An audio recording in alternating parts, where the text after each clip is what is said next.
Welcome to another Figure Week, Hard Surface Week, Organic Week.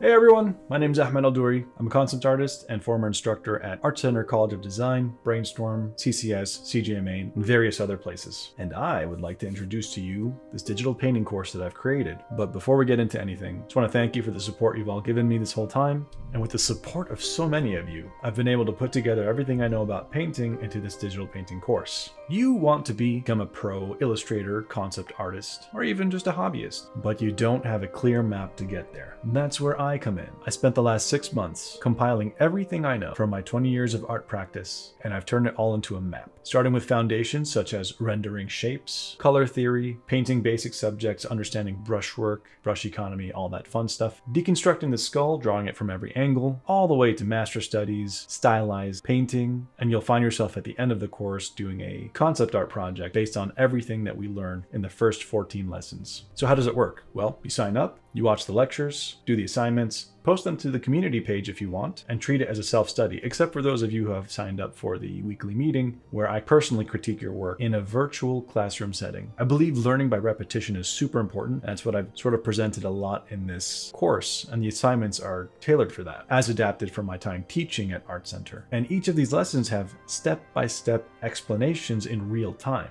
If you've ever seen my videos, you know exactly how I teach. And this course is intended to be a substitute for a college level course, but you don't have to pay the $4,000 or $5,000 per class, racking up maybe $200K in debt. With my custom design course, you'd be paying a fraction of that. And of course, I also have payment plan options if you don't want to pay for the whole thing at once. Thank you for watching this, and I'll see you soon.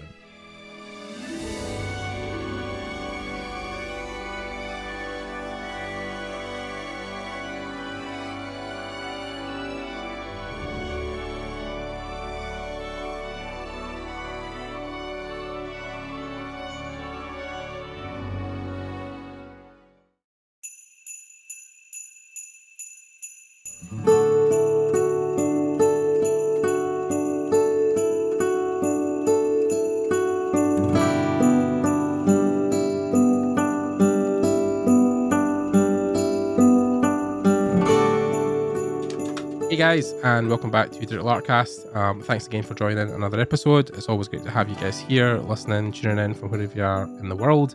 And of course, as I always say, I hope from wherever you're listening from, you're staying safe, and of course, you're being creative. I'm glad that you have taken time to listen to us. I always hope that these podcasts and these conversations help you relax and just chill out and have some background noise while you're doing whatever you're doing. And great again to have another episode and to keep going. And you know, the last couple of years have been a bit crappy, but hopefully we're heading towards a bit of normality now, and people are getting back on their feet, and the world is getting back on its feet. So good times coming. I'm hoping, fingers crossed. Again, for everybody who's joined the Discord recently and put in comments about future guests or anybody that you suggested, again, as always, I'm taking those seriously, and I'm trying to track down the names and people that you're trying to want to get onto the podcast. So thanks for leaving those comments. If you guys check down below in links, you can find the Discord address, and you can join in there if you want to do any feedback sessions or post any of your work, or even just talk about the podcast. I'm always happy to chat about what I do. And of course, we have the Patreon as well now. Many other links that you can check out for different courses, and they are all down in the description. Today, we have another great guest, someone that we've tried to go on for a while now, and just with scheduling as always, it's a bit difficult, but finally got him on to talk about his career in the games industry specifically, and of course within the realm of 3D art. Today we have on Mr. Tim Diaz. So hi Tim, how's it going? Gordon Neal. Mr. Gordon. Good to see you, man. It's been a while. Welcome in. So we've been trying to schedule and organize and get this up and running, but you're a busy man these days, man. You're chomping along, working hard. So yeah. But speaking of which, man, like I know, like with the time difference and everything, like I know it's probably super late on your side of the screen. So I Oh, definitely yeah. appreciate you probably staying up way past your bedtime. So Oh no, we're good here. It's not too bad. It's about 6 p.m. So we're fine here. But like, oh, yeah, I cool, mean, cool. yeah, it's not ridiculous. But yeah, as I was saying to you before we started recording, thanks to you for coming on and taking time. I know you're obviously super busy with work and life Yeah, in yeah. general. So yeah, I'm glad you're on. So No, and especially too with your podcast, like I've been rewatching like a lot of them just to prepare for this and just seeing how natural it is and just like, man, this is actually really cool. Like it's like I'm really glad you're doing this, and like I hope like more people like get the word about it and start watching and just hearing other people's backgrounds and their stories. Like it's really yeah, cool to hear. Everyone has a story. yeah. Super cool. So I mean, like somebody kind of pointed out the other day. I think I spoke about this in the podcast before about how I'm only maybe like one of maybe like 3 or 4 people who's doing hardcore industry stuff. Like we're talking to people in industry at the highest echelon of what they're doing.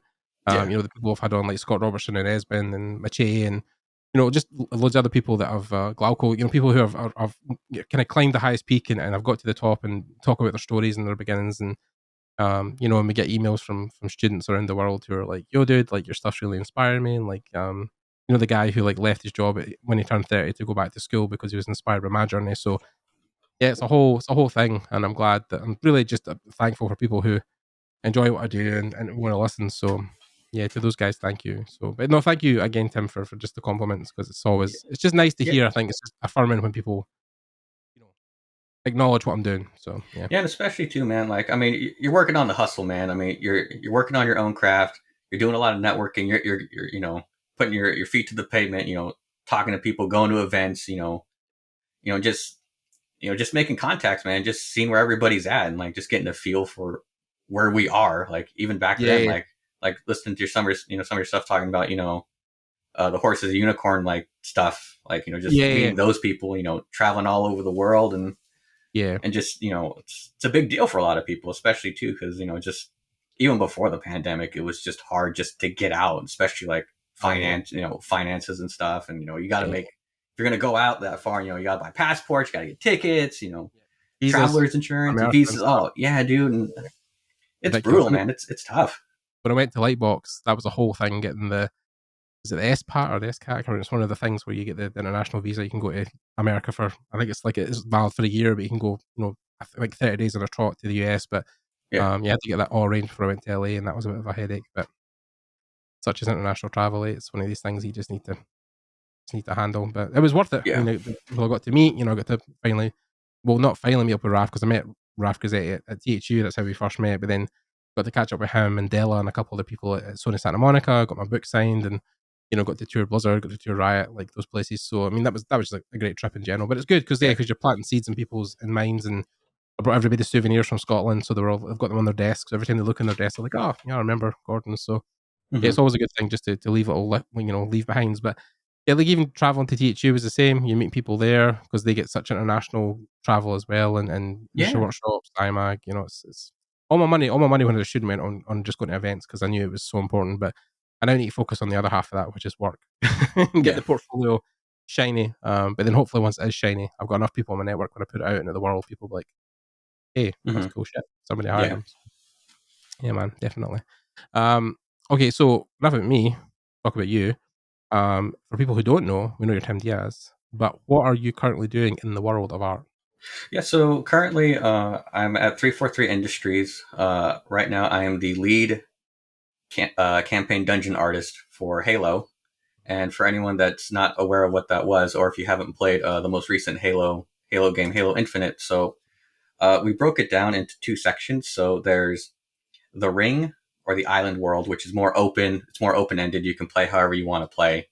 And then we have more traditional Halo experiences, which we refer to them as dungeons. Right. So that's where you're going into Forerunner areas, you're going into Banished areas and Mhm. stuff like that, where it's more traditional Halo stuff, where you're going big room to big room, hallway to hallway. Right. Shoot, shoot, pew, pew.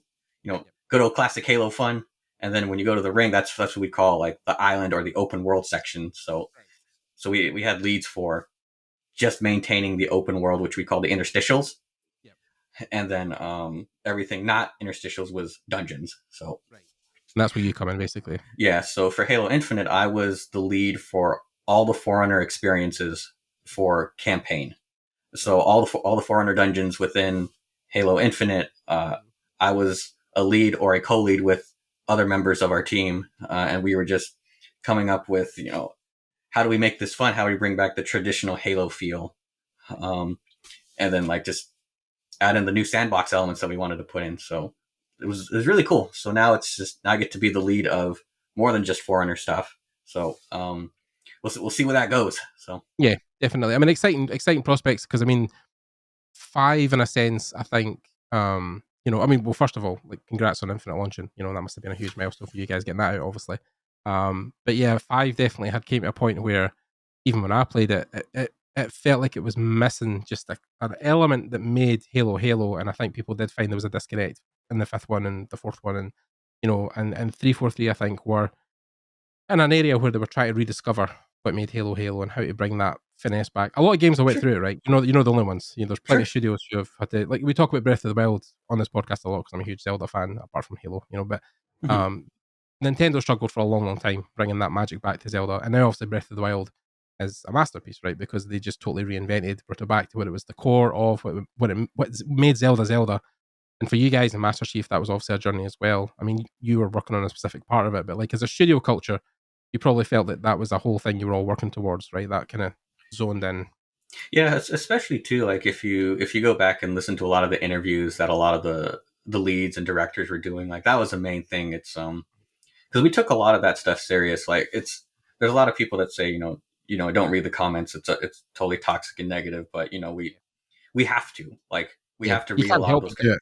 like, and it's an art within itself to just wedge through, like, there's always just like mean spirited stuff that, it's very, very Spam, short, but it's not trolls. very helpful. But like, Yeah. there's a lot of good constructive criticism and a lot of Of good course, yeah. constructive feedback. Like in a lot of those, you just have to go find them. Yeah, yeah. And a lot of that stuff we do take seriously, and like, like so, just like all of our leads were saying, like we wanted to go back, like what makes Halo special. So a lot of us, we just went back and let's just replay all the games again.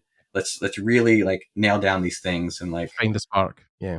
yeah, like with the Game Informer interview that we did, like I was talking about my stuff, and like I played all the Halos all over again, like a couple times over. It was me and another artist, John Flath, and we were just hammering down like what makes this special, what makes Forerunner, and then looking back at all the old style guides, looking at all the older assets from that we were able to dig up. Because we do have all those games like archived, and then it's just unlocking the archive. Let's open it up. Let's see how they built it. Looking at their old tools, like what made Forerunner, and like how mathematical is it? Like when do we need to follow these guidelines to the T? When can we kind of be a little free Break away floating from about it. it? So Yeah, yeah. yeah, no, it was really cool, man. It was super informative, and Yeah. it's not that 4 and 5 didn't have that. It was just like it was a different way to bake something. So Yeah, yeah, yeah.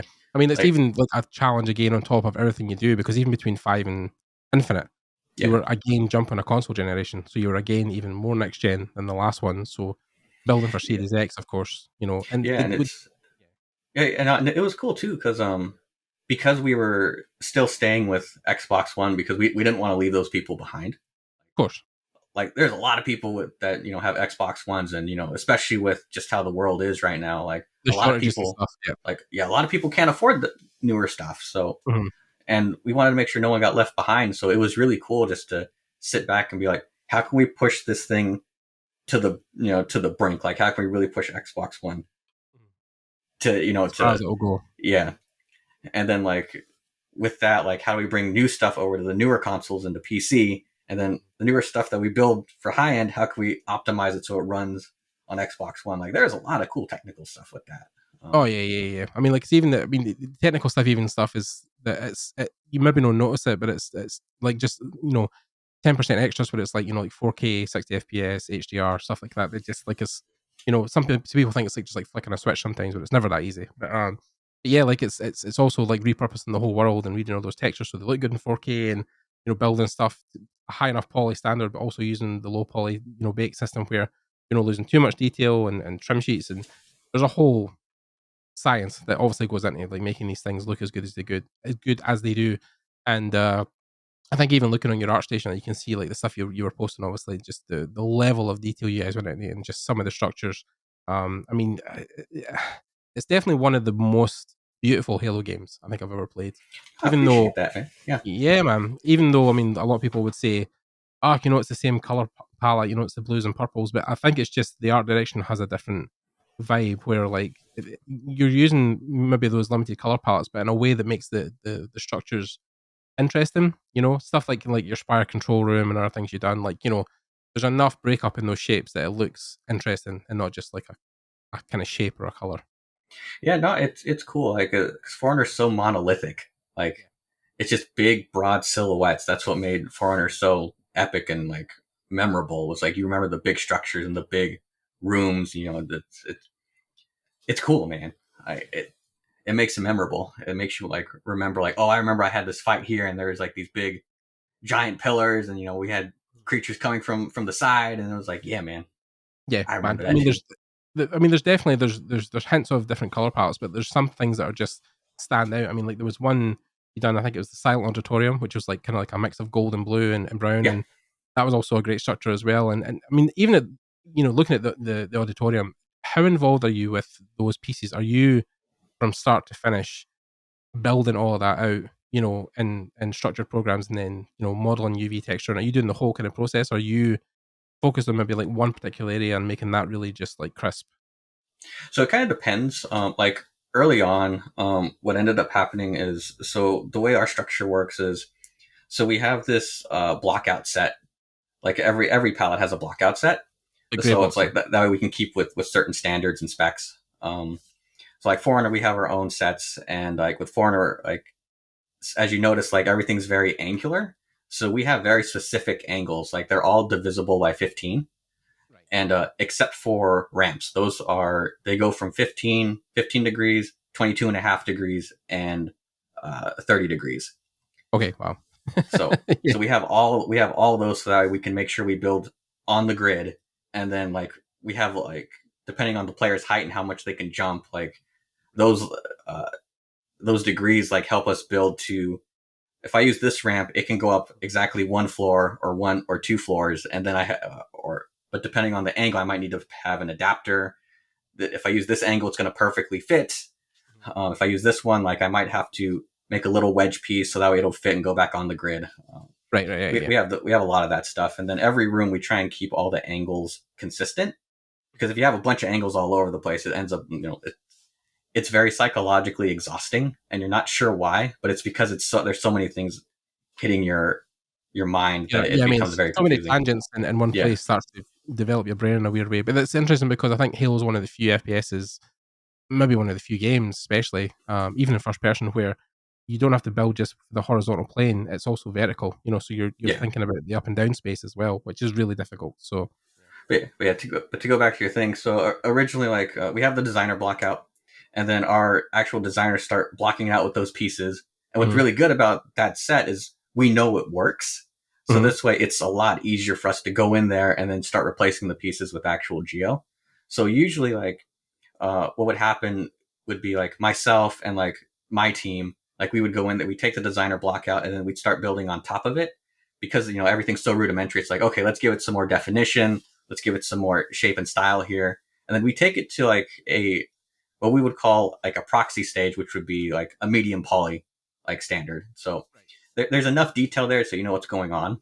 And then we actually have a environment content team where they specifically focus on just finishing up the assets. So they'll take either a block out or a mid poly, and that's where they start building the high poly. They'll start baking it down, or they'll make custom trim sheets. And then we both work together, to make sure like it fits the need for the level, and then it just goes back in like nothing. In some cases, though, like just depending on like how much work was involved or how much stuff we needed to finish, then my team would also jump in with our environment content team, and we take it from start to finish. So right. Yeah, I mean, everybody's got their own area. Everybody gets an assigned task, and that's why producers are there. You're getting kind of handed like just schedules and sheets and stuff like that, and you're doing it in sprints. But I mean, are you, especially with the new technology we're talking about, right? Especially Eric, you were talking about pushing to the edge of Xbox One's capabilities, maybe even a little on the Series X. Are Mhm. you you were talking about the mid poly flow? Are you still baking down to low poly? Are you In still some, in, right? Yeah. like yeah, in some cases we do. Like a lot of the time, like we got away with trim sheets. Especially to like for UNSC or Banished, like Hmm. they're a lot more detailed than Forerunner is. Like if you were to just ignore all the textures, if you were to just look at it in a like just a gray lighting form where everything was just stripped and it was just the silhouettes, Forerunner is very simple. Like in a lot of cases, like there's definitely layering to it, but it's Enough usually the detail hero that props. it's busy enough, basically. Yeah, yeah. It's like and that was like one of the things we decided at the beginning was like we wanted to make Foreigner more material based, more texture based, so we could go a little bit easier on Mhm. Geo, but Mhm. then we really make up for it by having like really crazy like textures and materials. So yeah, that's why you can see a lot of really cool glass parallaxing. You can see all these different layers. Like when you get up close, like you can just see like, oh, if I zoom in on it, I see all these little micro details and all these macro details all over it. And then when you zoom out, it's like, man, that's crispy. So it's Yeah, I super mean, crispy. it's one. Yeah, I mean, it's one of the things you learn within game design where like people will maybe even look at things like substance now, which is Painter's incredible so designer, but even within Painter, people get so focused, I think, on just one individual hero prop. Like it's a whole thing now, right, where you build your prop, you build the high low poly, and then you focus so much on individualistic detail on just one prop. But building for scale is like a whole other science of like you say, trim Oh, sheets. oh yeah, absolutely. Like, and especially too, like when people think trim sheets, like it's not just like a singular trim. Like we tend to have like a 2K or a 4K, sheet, and then we have multiple trims on it just for color, for performance. So like even going back to Halo 4, the very first level, the opening level on that ship, I think it was Forward Unto Dawn, if I'm remembering correctly. It's been a Yeah, long yeah. time. Um, like most of that level was built off of 4 trim sheets. That's all we used. So, and they were all like, there's like two 2048 sheets and like two 1024 sheets, just of pipes and panels and Yeah, yeah, buttons. yeah. That's all we used, and we did a lot with that. And a lot of people didn't realize like it's the same pipe texture all over the place, but You can get a lot of mileage out of them if you're yeah, clever. Yeah, yeah, yeah. I mean, like for people who don't know who are listening, trim sheets are sheets that you'll build that are 3D kind of sections that you'll build into cubes, and then when you texture something, you'll use height maps to basically add detail to wall panels and blocks that isn't modeled, but is just it gives the illusion that it's modeled. So you can get away with using those things on multiple areas and big, spans of rooms that only use one sheet or one UV tile. So yeah, they're very efficient, and I think that's also why people have used them because, like, it just memory-wise, it just makes sense when you're building such vast worlds as you are in Halo, right? well, absolutely. Especially like in the 360 area, 360 area, you only had so much memory to work with, so I it's got like, 360. I remember watching the Halo 3 doc, like just the limitation. You're like, oh my god, everything's in HD now. Holy shit! oh yeah, like I remember like the first couple of games I was working on, like because my first dev console was a 360, so um granted that's not super old. Like I'm working with people like my first like one of the guys I work with, his first game was Double Dragon on the NES, and I'll then do you had one better. I've just interviewed a dude who worked on Ratchet and Clank and basically invented Spyro the Dragon, but like his first game was Sonic the Hedgehog 2 with Sega. oh man, God, I'd love to hear that story. Yeah, yeah, that's coming out soon. Craig's that you'll hear him soon. He's going to be in the Oh podcast. But dude, that's exciting. Yeah, dude, I want to hear about that, especially yeah, just yeah, yeah. with how Yeah, set with. Alex Kidd, Sonic the Hedgehog 2, then Spyro the Dragon, which he basically concept and built, and then 4 games of Ratchet and Clank when Insomniac before he left. So Mhm. like, yeah, there's some people who are like, oh, I worked on like Halo 3 or Halo 2. You're like, whoa, and people are like, no, I worked on Sonic. You're like, jeez, like it's like, I know, dude. That especially too. Like, I love Sonic 2, man. Like, I mean, Sonic 3 was my favorite, but dude, Sonic 2, like, I could play that today and oh still yeah, think yeah, it's yeah. and still have fun with it and still beat it and then get angry at the very end because I only Yeah. get one ring. So, I didn't play much of the 3D adventure stuff because I mean, I think Mario done that better than Sonic ever could. But like when they released Sonic, I think it was Sonic Mania, which is mhm. basically a recap of like basically a lot of the old levels, and it was like a fan game. It was a fan game built for fans, built by fans for fans, where like people would go in and play those games again, and all the levels were very similar to two Sure. and three, where they had that mix. So, did you enjoy the films as well? Like Sonic, have you seen Sonic 2? I have not. Oh, dude, Like a lot of like my amazing. yeah, they look cool. It's just now that I'm a family man, it's a lot. It's a lot harder to watch anything. Yeah, of course. Yeah, no, It, you've got to give time for the kids and the family. It's yeah, but I mean, I would advise it if you've seen the first one, right? The first movie. mm-mm. Oh wow, okay, right. Both of them are excellent movies. They're really, really, So as I say, faithful to the game. They're really, really good. yeah. So, Now, if you've seen the latest Blue's Clues or Daniel oh, okay, Tiger, yeah, we could talk, man. So yeah. It's funny how that's coming back around, and that's the whole thing. It's like relaunching again, and there's a whole renaissance of like. Even I was talking to my friend about the Ninja Turtles cartoon that just came out on Netflix. The whole rise of TMNT, but like yeah, yeah. all these shows are just coming back and they're finding new life, and they're incredible to watch. They're really incredible. Yeah, it But was yeah, interesting. Like I tried to get my son into Ninja Turtles for a little bit. He didn't seem very interested, but I'll try again in a few more months. So, but yeah, just try and make it's them read the comics from like the 80s, man. They're dark. Like if you've ever read The Last Ronin, oh my god, like tears at the end of that. But like it's funny how the comics are so much darker than the actual oh the yeah, absolutely, cartoons or yeah, whatever. yeah. Um, I got my wife like a big volume of like the first few comics from the original Ninja Turtle series, and man, that's Hardcore, deep stuff, man. That's hardcore, man. Really are hardcore. Yeah. But I mean, like even the fact that like you're talking about working on 360 and NHD. And then now you see stuff like, I mean, AI is what it is. I'm not really want to dive into that, but like with Unreal Engine 5, obviously, which people say like, oh, it's the end of low polys, like high polys forever, and voxel stuff. And obviously, we both know that'll take a long time to come into commercial use. Like it's yeah, still a couple of years out before you're going to be really saying that stuff. I mean, when I talk to somebody about talking about working in next gen, they're always like, the thing you always aim for in those games is you've got to fake it, right? You've got, you're not really utilizing that system. You're really just trying to fake as much stuff as you can. That it looks next gen, it looks like you're utilizing new stuff, but you're really just trying to. It's like smoke and mirrors almost. yeah. And something a lot of people need to realize too, like whatever like stock engine you get, whether it be Unreal or Unity, Crytek, Godot, like any of those engines, like building something for your portfolio is very different than a shipped product. Right, Like of course. and that's the thing. Like a lot of people don't understand too. Like there's always going to be really cool demos. Like I've been seeing these really cool demos like forever, and I'm actually glad to see people building in like real environments now. Because when I used to see tech demos, it was always like an old man face, Right, um, right, right. or it was like a pixie fairy, or something very whimsical. Compared to an actual environment or something. Yeah. So now we're actually getting like big like canyons and like once their engine gets further along, then you start seeing tech demos with like water and glass and foliage. Like those, Skyboxes, yeah, mountains, yeah. because any engine, like if you see a tech demo with glass, foliage, and Mhm. water all in the same tech demo, Oh yeah, that's a yeah. solid setup. And then fire something like Lumia in it, which is their whole new lighting system for Unreal, which basically is like real time lighting, like kind of ray tracing almost. And Yeah, man, it's yeah, cool. there's so many cool things within Unreal. Like, I mean, but like you said, like it's difficult when people try to build with Unreal. But then if you go to places like 343, because I'm assuming you guys still use your own proprietary engine.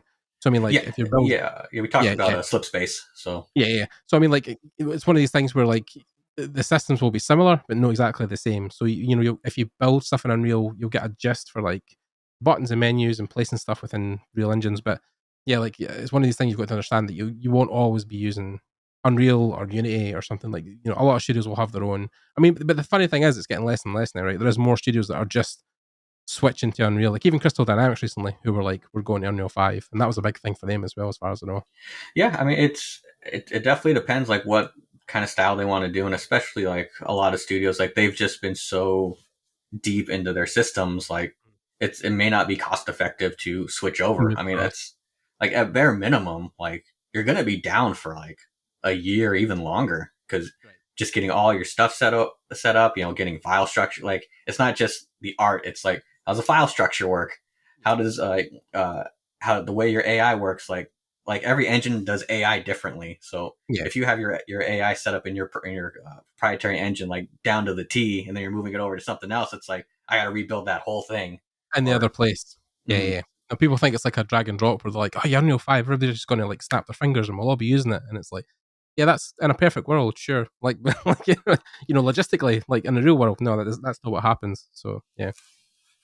I mean, I'm trying to think even just a sense in where you talk about Unreal in general, but like, I mean, I think engine is something that people also focus on now, but I don't think it's definitely not as important as core fundamental modeling skills. Like, I think that's always going to be the thing that sells you, because no matter what engine you're using, you're always going to need to implement those skills in a Oh project. yeah, I know we've talked about this before, like in our Discord, but I one of the things I always emphasize too is we have all these great tools now, and I am super grateful for a lot of them.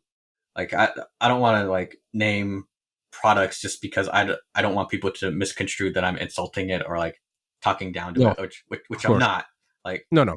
I use a lot of these tools like Yeah. for my personal work, and we have a whole system, for every studio uses all these tools. Like Right. Yeah. everybody uses them.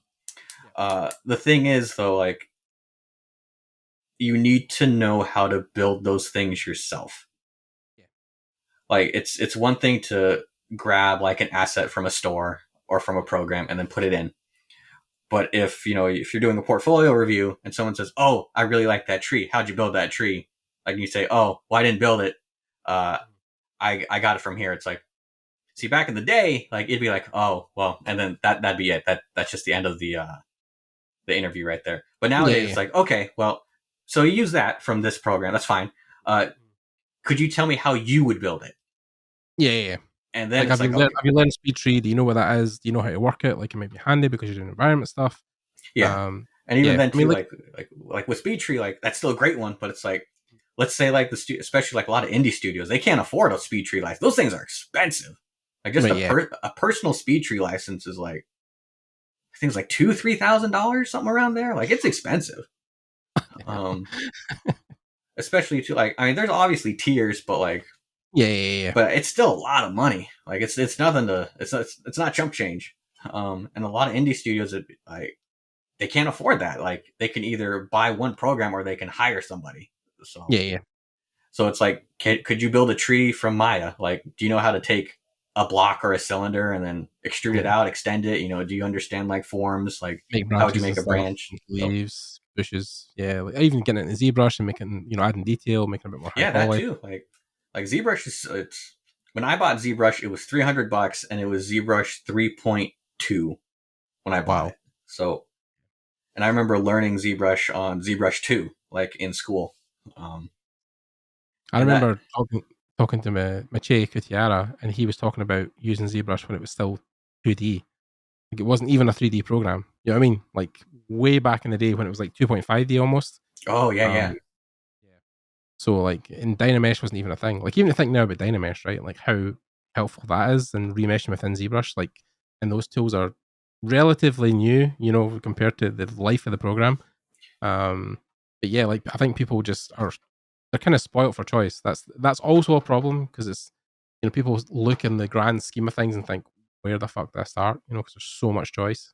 Yeah, it'd be cool to actually like later on we can talk about like some of that stuff too, like how to build on top of that. Yeah, of course. Yeah, but yeah, dude, I remember when Dynamesh first came out, and it's Mhm. like the same thing. Like everybody in the industry says, it's like, dude, have you seen this? It can't get any better than this. Like this is it, baby. This is it. And Yeah, then it's there'll be nothing else beyond this. Yeah. yeah, it's. I remember saying that when I played Oblivion, like on a plasma TV, No, oh my and god, yeah. I'm like, dude, look at this grass. It ain't Yeah. gonna get any better than this, Yeah. man. How could it even, like, Like, where are we yeah. gonna go from here? And No. all of a sudden, like, lo and behold, like 6 years later, it's like, man, Skyrim comes out. Yeah, you got like, Skyrim. It's like, dang, man, they did it again. Where's it gonna yeah. go from here? Where are we gonna go for here? Yeah. I mean, it was like that when we were watching E3. It was, they were doing the announcements and whatever, but it was the whole thing of the Starfield demo from Bethesda, Mm-hmm. and we were just like sitting half the time with like our jaws on the floor, because Yeah, that stuff is crazy good. yeah, dude, like Bethesda, they like every game, man. Like, and that's what you want. Like, you want to make a better game than Mhm. your last one, and that's You've got just to, or people won't yeah. buy it. Well, even then, like something that a lot of people get hung up on is like, man, like, why doesn't this game look like this?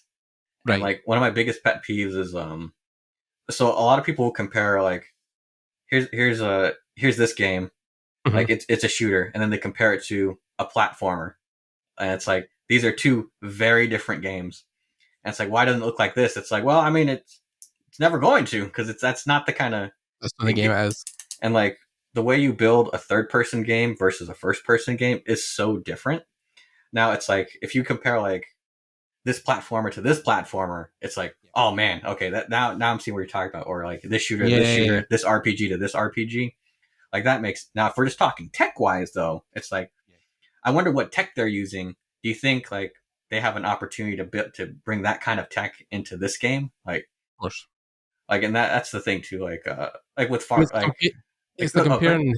I was gonna say it's like comparing Halo to Call of Duty. There's maybe a comparison there because they're both first-person shooters, but they live in different worlds. But then like compare maybe like Halo to like Zelda, for instance. Mhm. Like it's, they're just chalk and cheese basically. So yeah, like that's what I mean. It's like, man, that's a heck of a jump. Like I mean, if we're just talking like tech wise, sure. I mean, we can always talk tech. I mean, you can implement tech anywhere. Like yeah.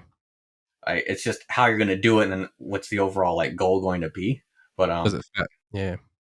But yeah, it's really hard to compare game A, which is an FPS, to game B, which is like this super cartoony platform. Yeah. It's like I mean I don't know how to compare it. Like they're two very different things. I mean, I think Halo was getting that in a sense in the media when it was a whole thing of like, I think because people had seen how far stuff like Call of Duty had come and other first-person shooters. But then it's funny though when you think about it in the world where there's not a ton of AAA first-person shooters, right? It's a very rare category, that is done well. I mean, even looking at the guys at id Software who relaunched Doom and Doom Eternal in the last 5 years, and what an amazing job they've done with that, and how they totally reinvented it again and brought it back from the dead, and put it on the forefront of FPS. But first-person shooters they're very rare games to see done well, but also just very rare games. Because I think the bulk of like the industry is mostly third-person action adventure, platforming, and or puzzle games and or mobile games.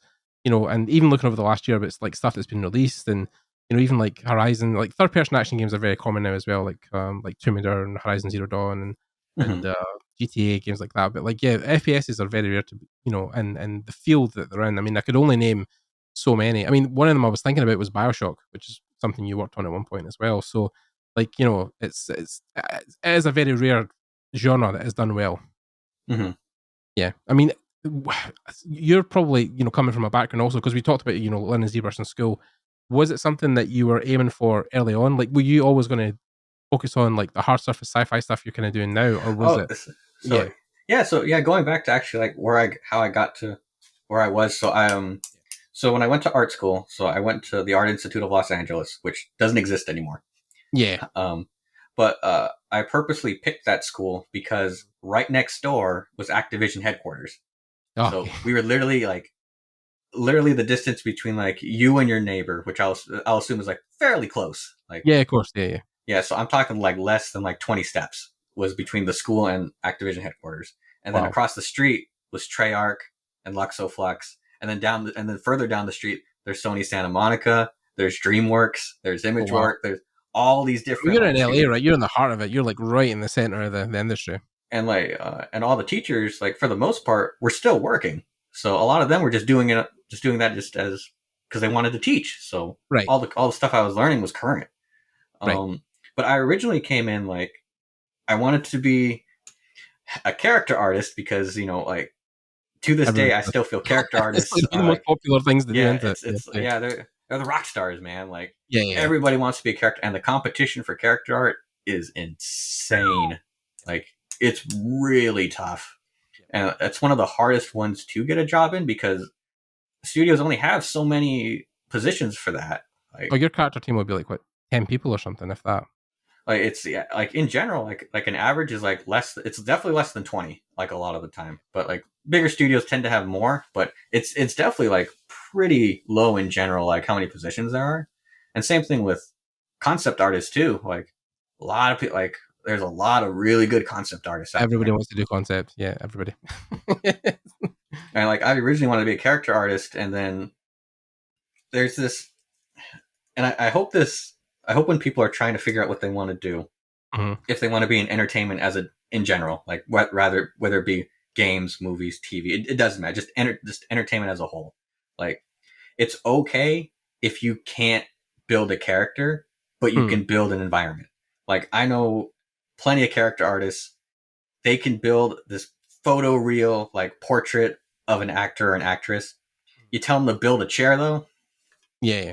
It's just something just doesn't click, and Yeah. and it's like, dude, it's just a chair, but it's like there's just something about it, and that's the same thing with me. Like, I build a character, sure, but it's going to take me twice as long. Yeah. And especially building humans or humanoids, like, because just you and me talking right now, like, I can clearly tell you're a human.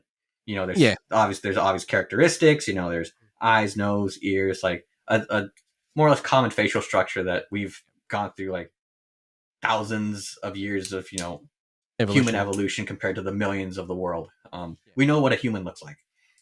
And then when you try and build that in 3D, and it's like, even someone who's not art centric, they know when that's off. Like, the uncanny valley. Yeah, even then it's just like, dude, something's off. So, I can't pinpoint if something's off with your character. It's like all of a sudden, like one eye. Like, what's going on? It's like why is the arm here? Like, shouldn't it be around here? Like, what's up with the like? What's up with those muscles, man? Like, there's something going on. Like, you just know something's off. But yeah, and then I ended up just focusing on level design and environment art because one of my teachers, he gave this really good advice that I still tell people to this day. Like, whether I'm helping someone, like, you know, like mentoring like an up and comer or someone who just asked for critique, like there's two pieces of advice I always give them, and I swear by them to this day. So one is, be a jack of all trades, but master of one. Like, usually the theme is jack of all trades, master of none. But what my teacher said, be a master of one. So pick your foundation. So in my case, it's environment art. But if someone were to ask me, like, can you animate this? Yes. Can you program this? I can do it enough to make it work. You know, like, I like, more or less, like, you're a generalist, but you specialize in one thing. So that's your fallback. That's your go-to. That's the one that you shove that out first, and that's what gets you in the door. And then when you're talking to people, you have the interview, it's like, man, you know, you can like, this is really cool, but like, I'm also looking for someone who can do this. It's like, well, let me show you this stuff that I can do. So I know how to do this and that and that. So the other piece of advice that he gave was, and this was back in 2006, 2007, if I'm remembering correctly. So at that point, like between 2005 and 2008, like, a lot of people were getting hired if they knew how to bake a normal map. Because like, normal maps were really coming up. Like, Doom 3 just dropped, you know, started dropping them, and then like Gears of War just came out, you know, like, a lot of like people were like, dang, normal maps. Then I remember the big thing was, you don't need to worry about poly count anymore. Just bake it, baby. It's gonna be fine. Yeah. So if you knew how to bake a really good normal map, like, people were getting hired. Like, I remember like everyone's portfolio had a wooden crate in it, or like some kind of like a sniper rifle. If it was baked really well, you could do that. But the thing he told me too is, because a lot of those positions were getting eaten up, because a lot of people were learning how to do baking, and a lot of people, they either figured it out from like poly count or CG Society, because that's all we had. Like, YouTube was still very young, and it was mostly just people, you know, jumping off their roof or like doing dumb stuff in their backyard at the time. Even ArtStation, I mean, it's funny to think even ArtStation was 2014 when it launched. That's right. And I remember it really came to fruition after CG Hub it just died one day. It just disappeared, and people's literal livelihood, like all their portfolio, just gone in an instant. No more shiny bib armor. But yeah, so he was saying, like, you're probably not going to get a job in games, and you need to accept that. But that doesn't mean you can't get a job in 3D. So I took that to heart. So literally, once I learned 3D Max enough to be competent in it, like, I could model, I could texture, and I could light, and I could render in it, which is bare minimum of what you need to know to do your job. The 4 pillars, basically, of 3D environment art. So I just started applying everywhere that could use a 3D Max artist, excluding some industries which Mhm. you can use your Like architecture imagination of stuff, what. architecture stuff. No, even architecture stuff. Like I've All done right. some of that work too. Like, um, I'm talking. There's certain industries that may be more oriented to certain demographics. Oh, okay. I will say that they pay a lot of money, Mhm. but and if you need to pay your bills, Mhm. you do what you got to do. Yeah, But yeah. but I would not take those jobs. But anything else though, like if someone just needed to build like a refrigerator in 3D Max, I was there. You need me to animate this weird looking dog across your screen? I'll do it. It's 3D Max. I'll figure it out. Yeah, yeah. And so like a good chunk of my beginning career was not games. Like a lot of it was just doing freelance stuff for just random companies that were just doing 3D for other businesses. Um, and like for instance too, like one of the stuff I did was accident recreation and forensics. Just Oh, okay. recreating that kind of stuff in 3D. Like we'd send out Interesting. a team they go scan the area and then we rebuild it in 3D Max, render it out in V-Ray or Mental Ray. Um, yeah, then that stuff would be used in actual court cases, for Oh, wow.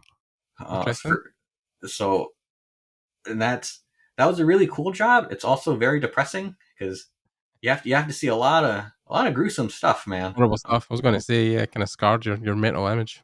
Yeah, and it's interesting. You either get really like depressed over it, or you end up looking at it as like this really sucks for these people, but it's we can help them. Like we can find a way to get them the Yeah, justice they good way want. to look at it. Yeah, yeah, yeah. I mean, it's So almost like you're using art as therapy because you're using it to heal people or help them. So that's positive.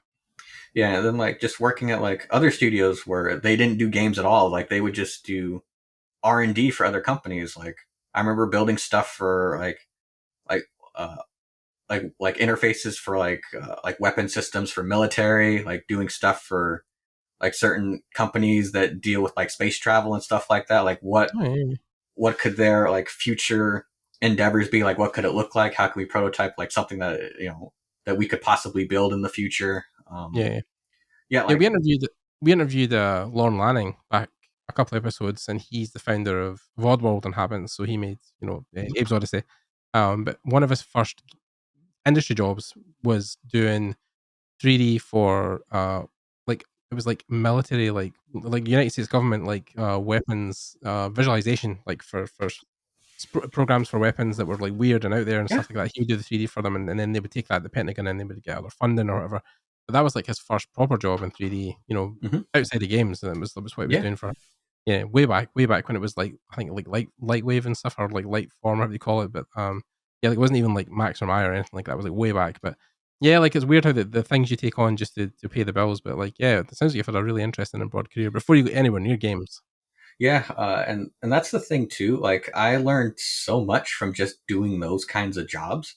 And the fact is, like a lot of those people you meet there probably know somebody at a movie studio or a game studio. Like Right. like the 3D world is very small. Like Yeah.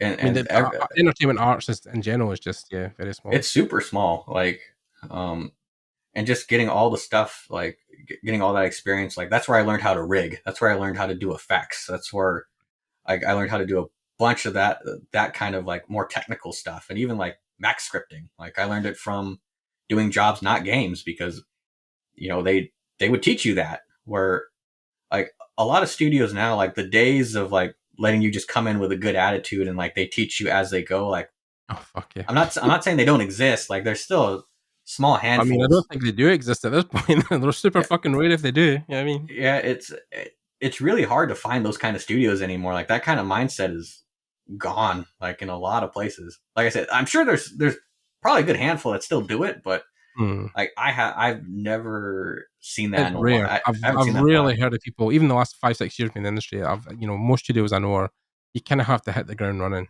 at the same speed as Yeah, everybody else.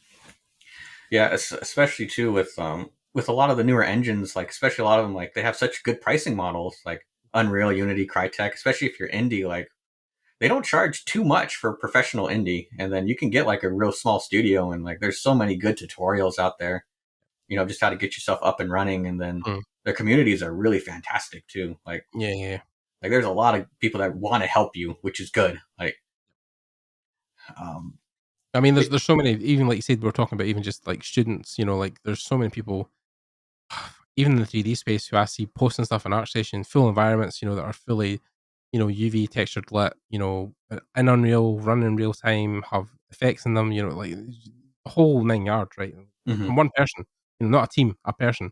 So Yeah, it's like, yeah, that's your bar already. It's just hitting that before you even get a foot in the door for an interview. yeah. I mean, that's a way to look at it too. Like, I mean, this person did all this, but that's also it also you need to think about, like, do they even want to work on a team? Like, Yeah. because that's the thing too. Like, there's a lot of people that are just like doing it just for themselves, and they don't want to work on a team because they don't want to work for someone. They want to work for themselves. So, Yep. but then again, too, there's a lot of people that just love doing it. It's like, man, I figured all this stuff out. I want to be able to do all of it or some of it on an actual, legitimate team. I want to actually make a shipping product. I can that way people, thousands, hundreds of thousands, millions of people can see my work. Like, Yeah. there's plenty of that 100%. stuff too. But So, how did you land from school and doing the freelance stuff you've done to working on your first video game? How did that come about? yeah, so as I mentioned before, like, since we were right next door to Activision, and a lot of the teachers were still in the industry, like, our school had this mod team called Game Wizards, and what we would do is we would use Unreal 2000, the Unreal 2004 like editor that you can get with Unreal Tournament, and then we would just start modding it. Yeah. And so what we would do is we'd build these mods, and Mhm. then every quarter we would have a presentation, and we'd invite tons of, like, art directors or artists or level designers from all these different studios to come take a look at our work. And a lot of us actually got jobs that way, Oh, because wow. we'd have full playable demos. And Right. so then, like, we would just, we do a presentation, we do a story breakdown, like, here's the lore for our game, and then, we just play it through. We'd have them play it, and then a lot of people, got hired that way, because we broke it down like how a studio would work. Granted, like, that mod team was way harder than an actual studio gig, because the thing with a lot of schools is, like, they put so much pressure on you, but then what makes it worse is the student themselves. They have no knowledge of what the industry is like, so they just put extra pressure on themselves, so just to try and get it done. Um, but yeah, so a lot of that happened that way. Was that how you And kind of moved into the Transformers game? Like one of the, well, I mean, the first one you've got in your portfolio, but I don't know if that was your actual first game you worked on. no, so my first game I actually worked on. So one of the teachers had his own studio. He was a co-founder. It was called Isopod Labs, Oh, okay. and what he would do is, like, a lot of us, like, he would give us internships. So, and then we would work on the games they were working on, so that we could get, an actual, in-game credit, Experience. and then build from there. Like, the first game I worked on was Vigilante 8 Arcade for Oh, 360 as a tester. So, oh, nice. and then they hired some of us on to work on another game they were making, which never came out. Mhm. Um, but it was, in a sense, sort of like Vigilante 8 or Twisted Metal. Like, it was sort of like that, but a little bit more like it was going a different way. Like, but it just never came Never saw out. the light of day. Yeah. But, like, a lot of us that started there, Luxoflux, which was the Activision studio at the time, they no longer exist anymore. Right. But a lot of us that started at Isopod went to Luxoflux, and Mhm. then because we all knew each other, like, because we all just started at the same time, we were all helping each other in school. Like, it's like, hey man, we got some openings coming up. Do you want to put your name in? And then we'd all go in for an interview, and it's like they liked all of our attitudes, and because we all knew each other, it's like, well, we can all vouch for each other. That's how I got on Transformers too. Yeah. And then just working on that, contracts end. Like, a lot of the beginning work was contract work or freelance work. Yeah. Right. And I will say this: so I know a lot of people, with good reason, they want to land a full-time, on-staff, salaried job. Of course. Like, that's your goal, right? You want to be able to get a job, that's consistent, you know, has good pay and benefits. And, you know, it's a way that you can take care of yourself and possibly your family or loved ones, you know, whatever your situation is. Yeah. Plus in America, like, you know, like medical insurance, cover, all that kind of stuff. Like it comes with a perk as full-time employee. So Yeah, like that's a big thing in the US too. Like, and you know, when you're a contractor, you know, a lot of agencies, they may not give you benefits. So you have to, you know, pay your own way. yourself. Yeah. Which ain't cheap. Yeah, it's definitely not cheap. But yeah, so, you know, contracts end, and I will say this. So I get it. There's a lot of stigma, and there's been a lot of reports, especially in the last 5 years. You know, a lot of contractors sadly have been taken advantage of, and a lot of people had bad times. Like, I'm not taken away from that. I completely understand their pain. Like, I mean, I've definitely worked a few jobs that were pretty terrible. Yeah. But I've always had the mindset of, if I'm in that situation, there's two things I can do. I can quit and just get a new job, or I can just finish this contract up, get my money, and then just leave. Do something else. Yeah. And that's okay. If the situation is bad, you shouldn't feel bad about quitting. I just want to emphasize that if you're not happy and if they're not treating you right, you should quit. Like, but always have an exit strategy. So you have some correlation into where you're going. Like you have kind of like a plan. Because quitting cold turkey is very common for people who are frustrated. Like, fuck it. Like, and they just quit up and quit. But you don't have like a plan. You're going to wander into the wind and you'll be like, oh, fuck. Absolutely. Like, you should have a backup plan. But I mean, there's situations where you're not going to have one. And you need to make that call. Like, is this important enough for me to keep long term or longer than it needs to be? And if it's not, you need to do what's best for you. Like, if you need to quit cold turkey, you should hopefully be responsible and mature enough to figure out what to do next, which the obvious thing is you get another job. But I'm also saying that too, as at the time when I was doing that a lot, I wasn't quitting jobs, but it's just, I had contracts that ended.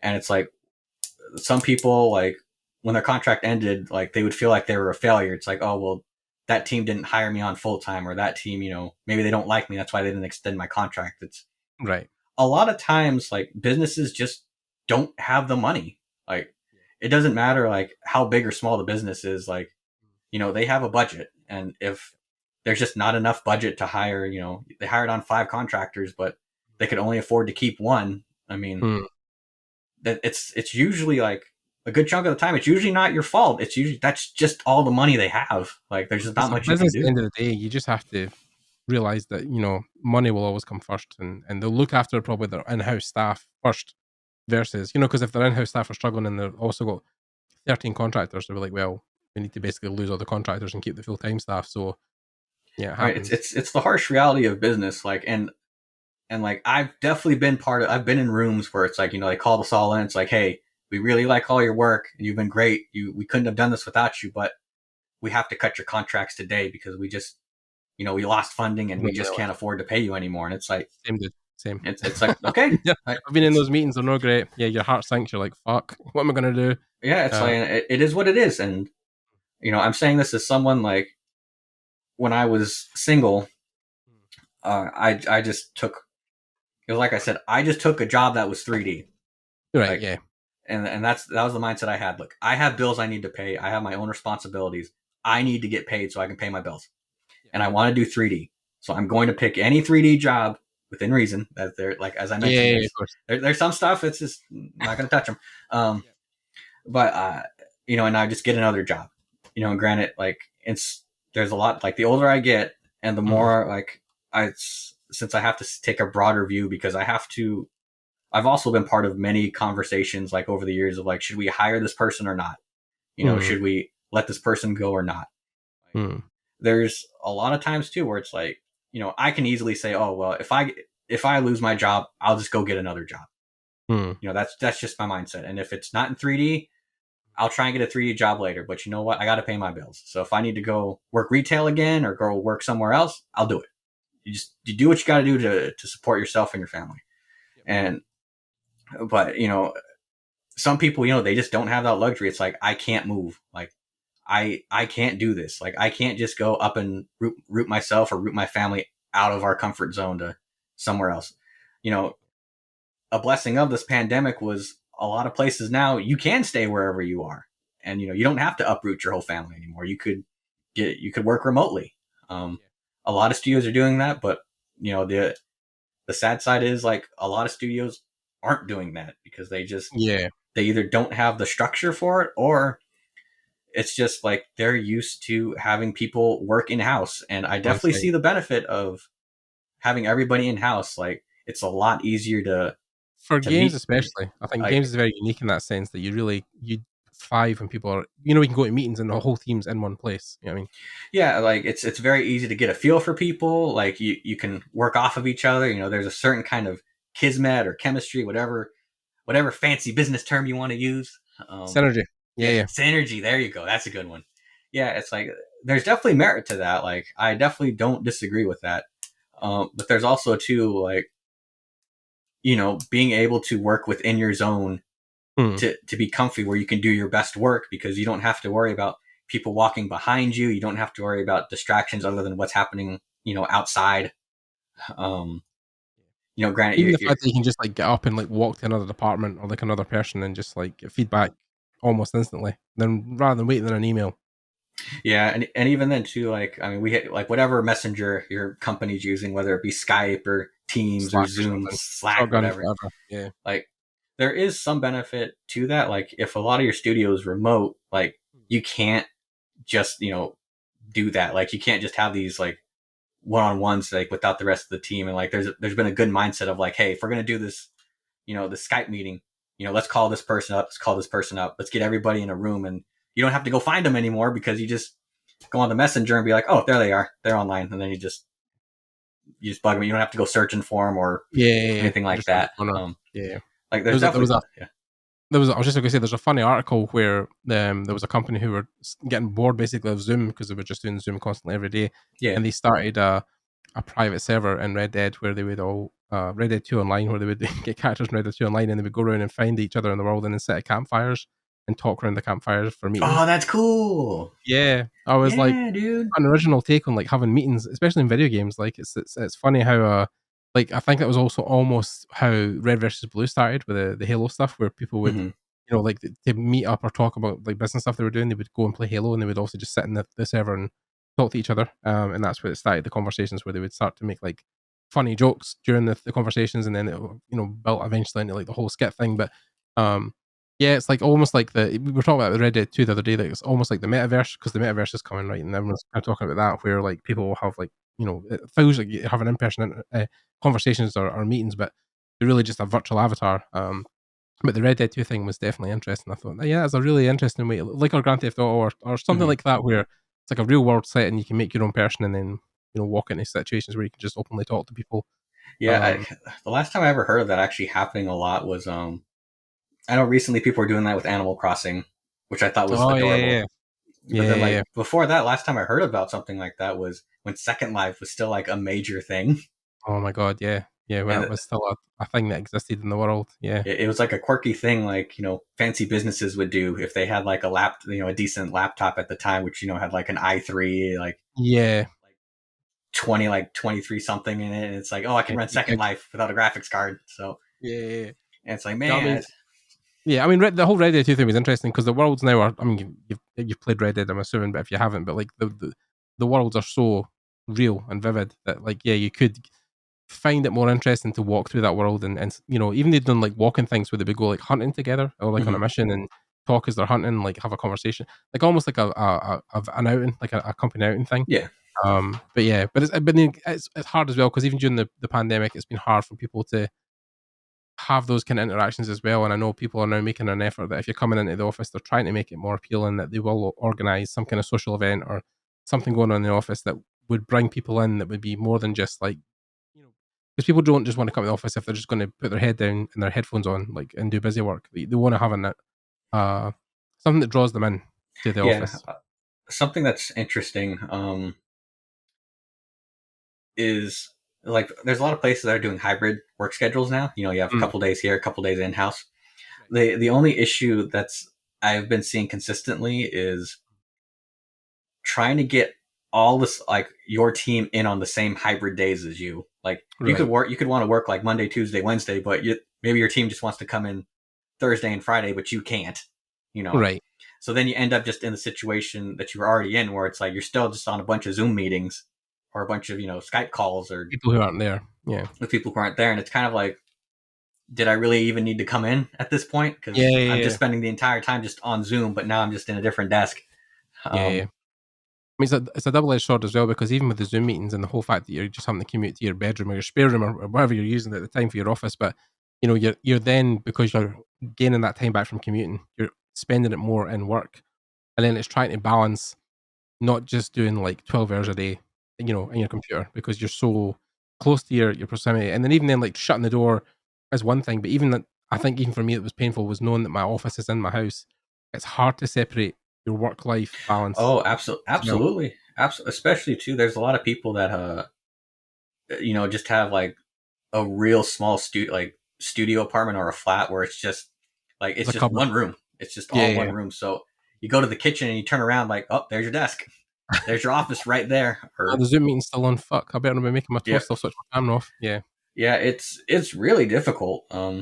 Like, and especially too, like there's always that time. It's like, well, you know, I've been thinking about this thing. My work computer's right there. Maybe I can just I can just go to the office for a little bit. Let's just finish that up, and then Yeah. yeah, it can definitely be hard. It's one of those things like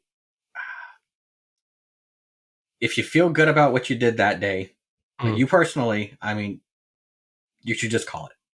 Yeah. You know, but I mean, obviously everybody's situation is different. A lot of Yeah. people's mentality, or whether it be they feel like they're not good enough, or they feel like they could have done more, You want to put the or extra hours in. yeah, or it's like I want to prove that I'm this person, like Yeah.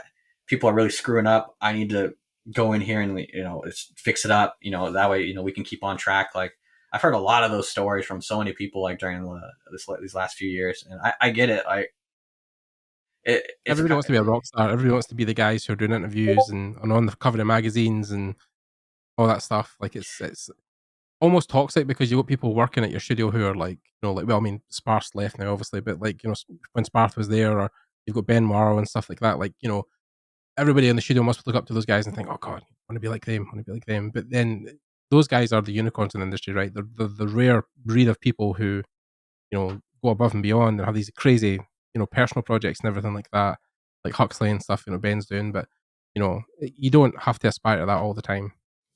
Yeah, I mean, like especially with Sparth and Ben, like I love those guys, and they're pretty normal, down to earth guys. So they're just when they have free time, they do their thing, and if they don't, they don't. Uh, you tend to see more like with people just a lot of up and coming artists. A lot of people just getting in. They want I for sure see that constantly, and it kind of like what kind of sucks is you kind of have to go through so many cycles of just going through the motions of like you're gonna have bad days, you're gonna have good days, and one of a concept artist I worked with like a long time ago, one of the quotes he told me was, "You're only as good as your worst day." Mm. And it's like, man, that hit me like a train, like Like a ton of bricks. Yeah, it's difficult. Yeah. Like, because or like you're only as good as your last project, whatever you worked on last. I mean, if your games are continually cancelled, or you're kind of jumping between studios, then, that might be nothing. So it's difficult.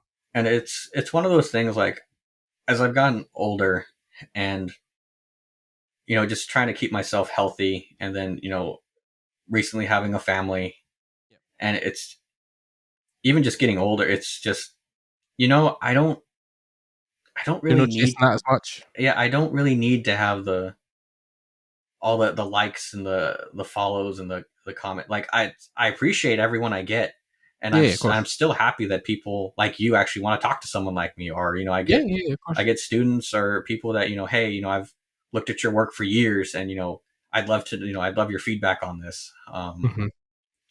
And which is super inspiring because like I get pretty emotional over it because I was in that same boat. Like I was Not too long emailing ago. I was Yeah. emailing like tons of people at the time, like one of my favorite artists, Kevin Johnstone. Like I love his work, like all his work he did for He's a Unreal goat, and man. He's amazing. Gears. Really, really talented. Like I remember emailing him like for feedback on my portfolio, and like he ripped it apart, but it was good. Like Yay. And that was one of the things too about art school, because all the teachers were still working. They were brutally honest, and because they don't deal with like school, they deal with real businesses with real investor money and like shareholder money. Like they have to deliver top quality products. Like, so the mentality is very different. Like it's not like it's nothing against mod teams or your personal work. It's just like you're dealing with somebody else's money, and it's a lot. Like like my first week in art school, I had a traditional drawing class, and basically to get a gist of where everyone was at, we do a still life.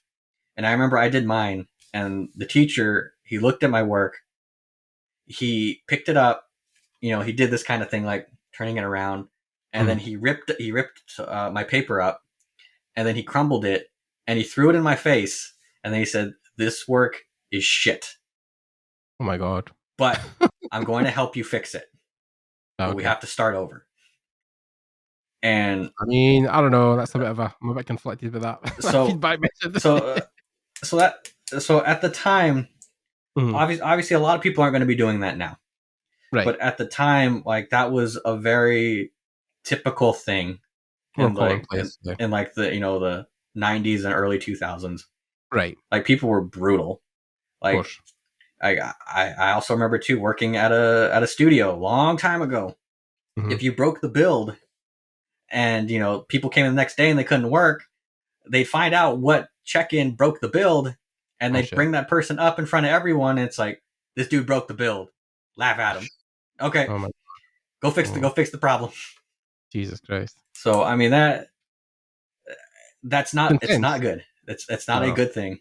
No. But I mean that's the kind of mentality like things were at the time. Yeah. And as bad as it was, my screen flickered. Never mind. As bad as that was, like they would always sit down and give you the advice you needed to fix it. Yeah. It was one of those cruel to be kind mentalities, which is not a thing much anymore, which is good. Yeah. I think something that's not even cruel now, it's like there's a whole mixed bag where people try to mix encouraging people, but also being realistic in where you should aim your talents or what you should really focus on or how good you really are. Because you don't want to be delusional to people. You don't want to sugarcoat, things. Yeah. That's the line I try and cross a lot, or I try and walk a lot, especially to like, because I know what it feels like to be embarrassed and ridiculed in front of an entire studio. And I don't want to give that to people. Like, I don't want to do that to people. And I believe I don't. Oh, it's cool. I've told you to fuck off plenty of times, Tim. You know this. Yeah, it's true. It's true. But yeah, anytime I've had conversations, I've told him to go fuck himself. So it's all good.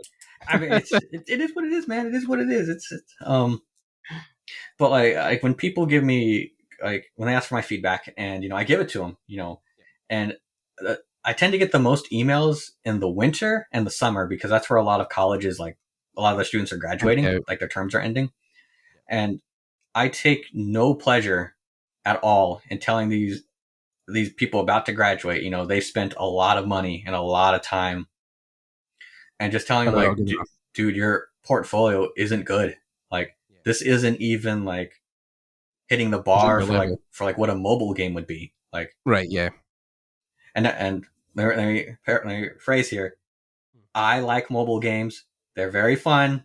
I'm not criticizing anyone who works on mobile games, but if they're aiming for like working in 343, then you've got to be like, well, yeah, it's like but even like every game studio that's worth their salt has this bar they need to hit, like a bare minimum bar. It's a consumer market. If things don't look good enough, people aren't going to buy them. It's simple as that. And then just like seeing them go like, dude, I've spent so much time and my teachers were telling me this was great. And I'm like, well, like I said, I'm just one guy. You can email your stuff to anyone and whoever you want, how many people you want.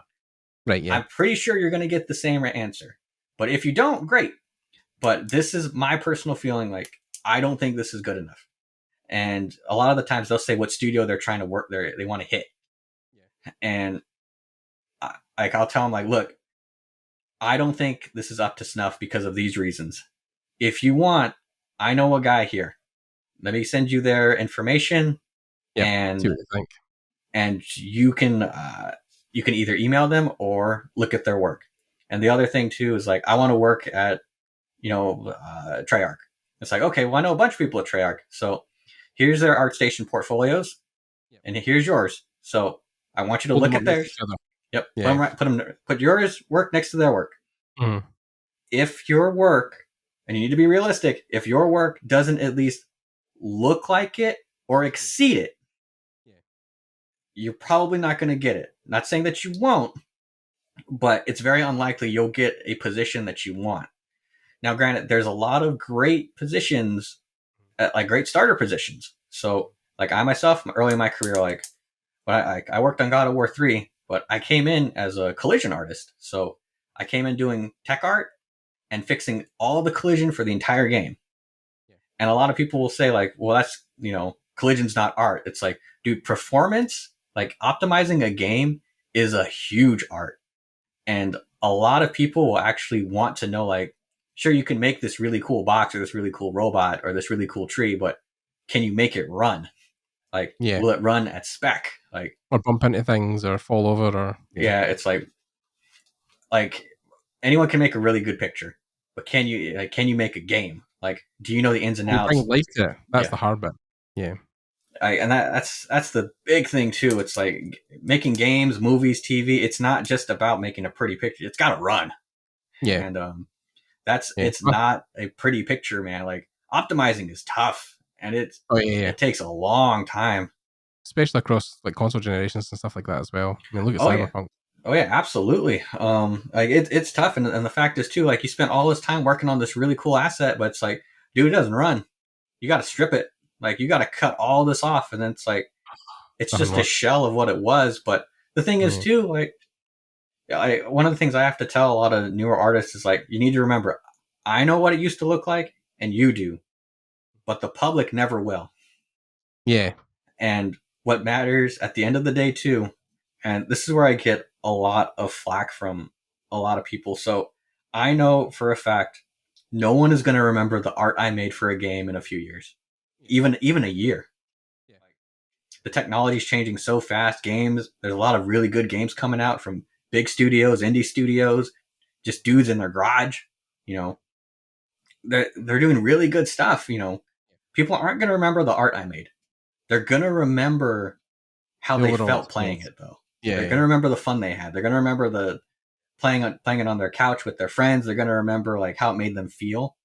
Yeah. But they're not going to remember like what I built. Like no one's going to remember like these buildings you made of the glass panel or something like that. Or, no one's going to remember. They'll kind of remember it. It's like, oh, I buy it. Yeah. And that's another thing too. Like I love it when people stop to look at my art.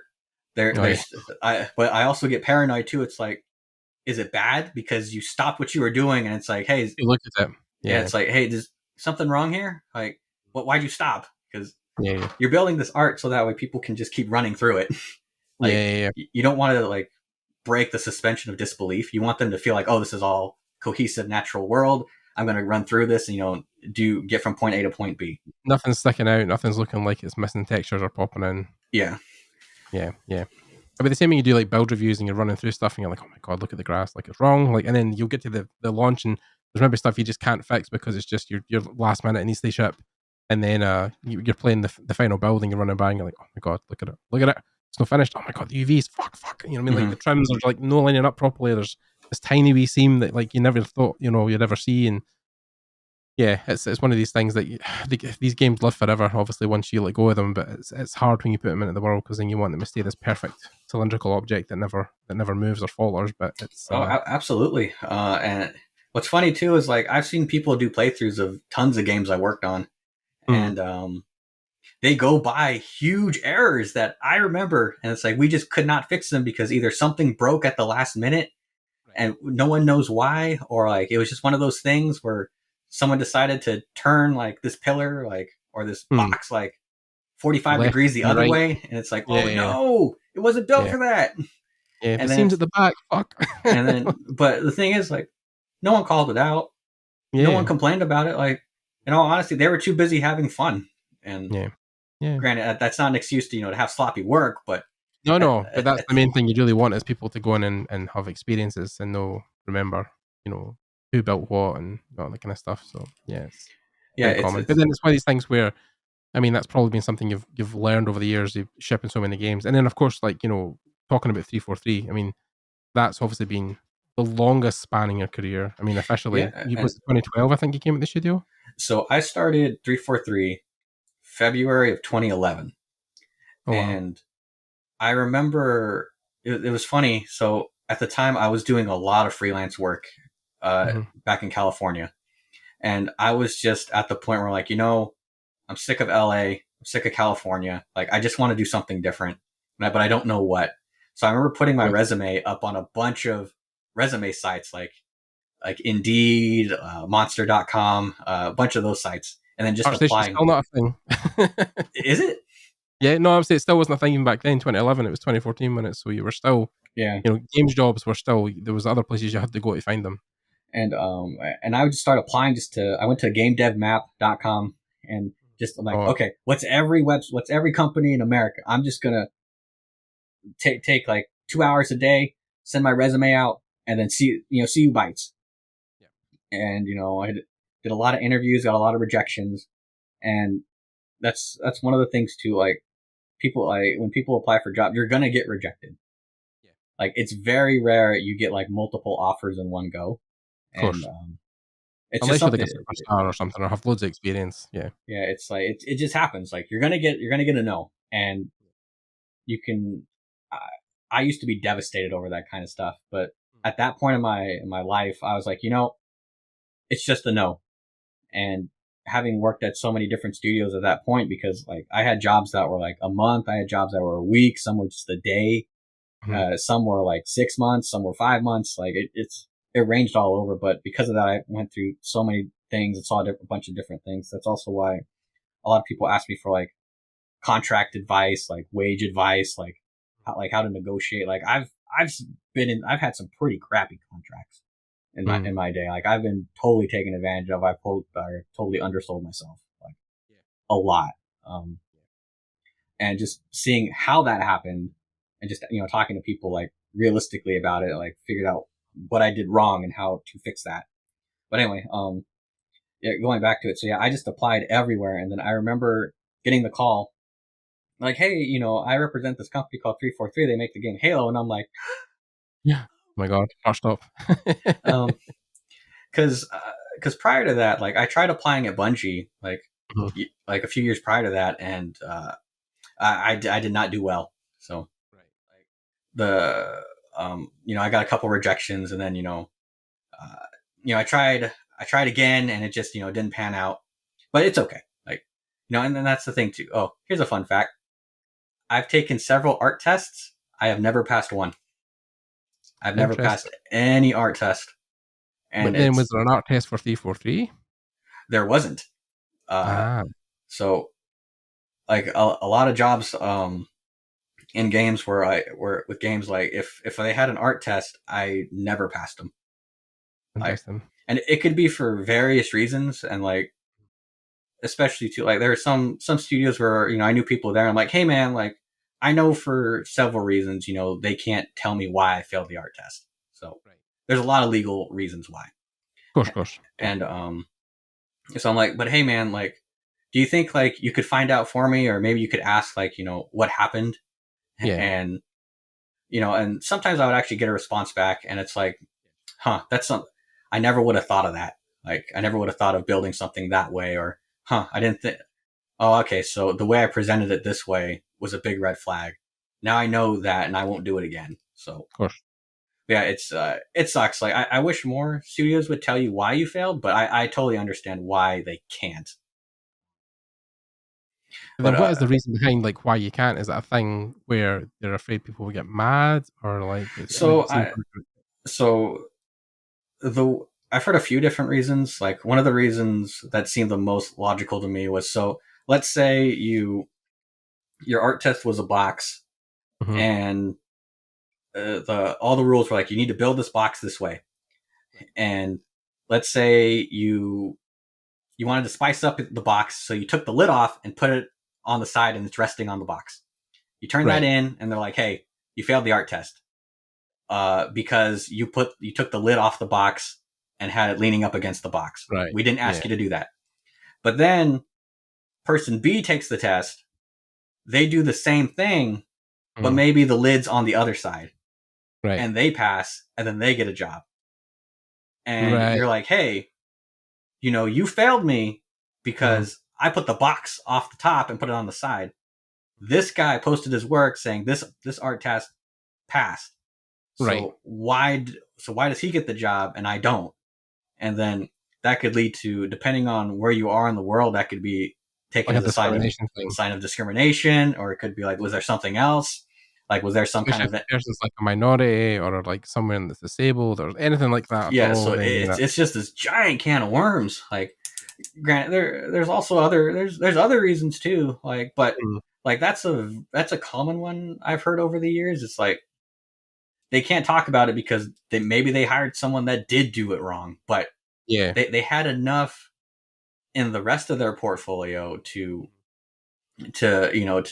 supersede that. Or maybe this person did bad on the test, but all these people know this artist, they can vouch for that person. Like, Mm. and it's one of those things too, like some people just don't do good on tests. Like Yeah. it happens. Like, I think I'm art tests are such a weird thing. It's such a weird middle ground where if people's portfolios are good enough, I mean, it's like just hire them, and then I mean, like, there's a thing Gary Vee talks about where he's like, what you really need to get good at as a company is firing people. Like, never mind, like, should we hire this person? Should we hire them? And think about it days and days. And just hire people, and then within like 3 or 4 weeks, if they're not hitting the mark, then just fire them.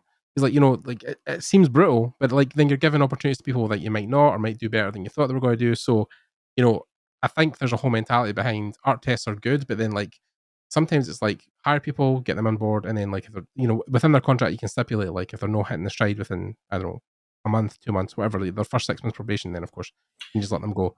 Yeah, I can definitely see the benefit in that. I also It's taken me a long time to come to terms with people have art tests, so that way no one can say they got in off of like a free ride. We all had to do the same Mm. thing. And I definitely understand that mentality of, let's hire more people and fire people if they're not pulling their weight. And it definitely sounds cruel, and that could work if you have a lot of money to blow.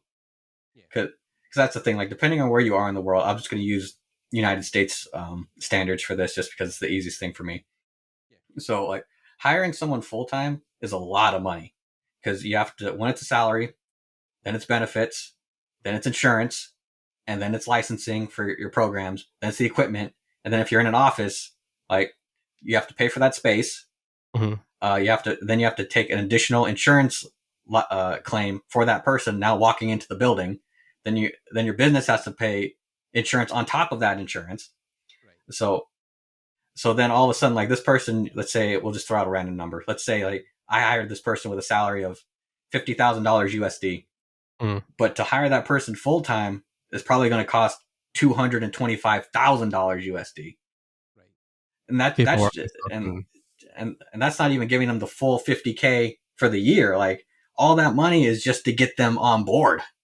Yeah. So, and then they're there for like a month or two, and then you fire them. It's like, I'm out that money. Like, I'm Yeah. not getting that money back. So I mean, it's maybe a thing where it's like a contract position where like you're not taking on initially full time, but then because I know engineering firms that used to do this when I used to work in engineering, where you would work initially on a contract basis as almost like a freelancer, yeah, sure. and then after your probation, because contract, then obviously there's a lot less legal stuff involved, like you said, with money and stuff. So you'd work contract based, and then after 6 months, if you're hitting every mark, people are like, cool, you've hit everything. Your leads and everything are happy with you. Director's fine. Let's organize a full time contract and then get you involved in that way. Sure. Could be an option, could be a roundabout way of giving people more of an opportunity early Yeah. on in their career. Yeah. No, I've definitely seen that. And I really think that's a cool idea too. It's, because when you do contracts, it's a lot less stress on like the main company, because it's the contracting agency that's dealing with a lot of that upfront stuff. And they're the main company is paying the agency breaks down their fees and then pays you the rest. 100%. Was that how you started with 343, or were you straight in the door as a full time? No, so when I started, so I was a contractor, because at the time, like, I was also still pretty young. So, and I was just happy just working. So yeah, of course. I was just happy, like, hey, this is, I've loved Halo forever. This is a chance I've been trying to get into work on Halo for years. So I got in and, just kept going. And like, I originally came on as an environment artist, but so the people I worked with at Sony on God of War 3, they saw my resume come through the pipe.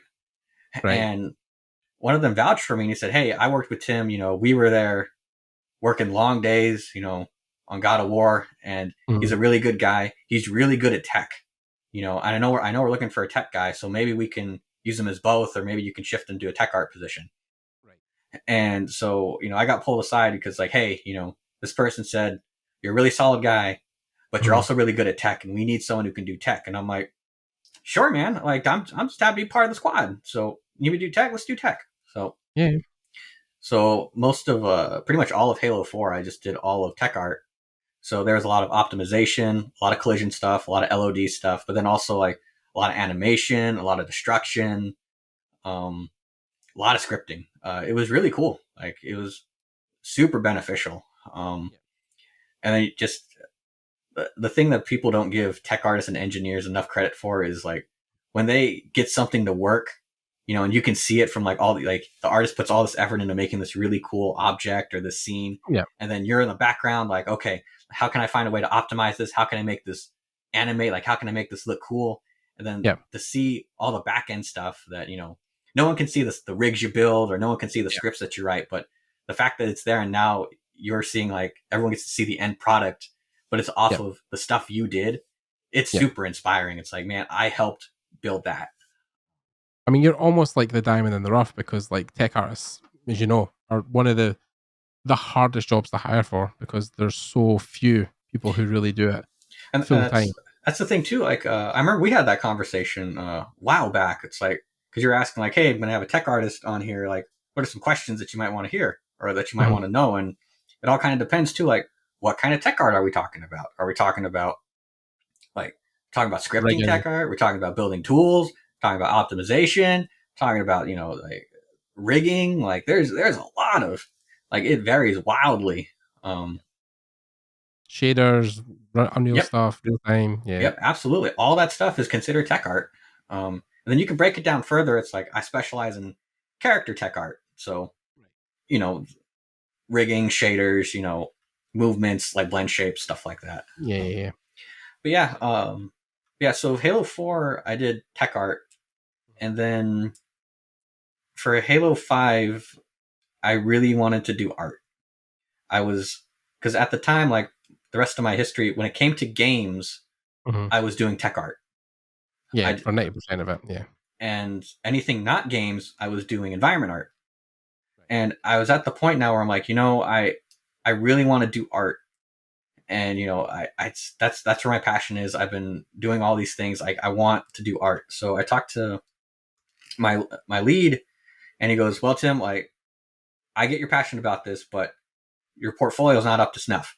So, and so he gave me this task of like, hey, if you want to work on art, you still need to do your job here, but like, you just need to just work on your portfolio, work on those skills. And then, if you can show me some improvement, we'll see what we can do. Because we need to be able to make sure you can do the work. I know you can build the work, but we need you to execute all the way when it comes to art. And I was like, cool. So, I'm like, that's fair. Like, so, on my free time, I took a look at my portfolio, and my girlfriend at the time, who's my wife now, like, we were both looking at our portfolios, because she was also in the same boat. She was also doing a lot of tech art, and she wanted to do art as well. So we just like, let's let's look at the top modelers at our studio. So we looked at their stuff and we're like, we can do this. So we just threw out our entire portfolios, and we gave ourselves this time limit of a week per project. So we were just banging stuff out. We were doing like studies. We were just doing like smaller like corner scenes. Like that's one of the bigger things too. Just to go on a different tangent for a quick second.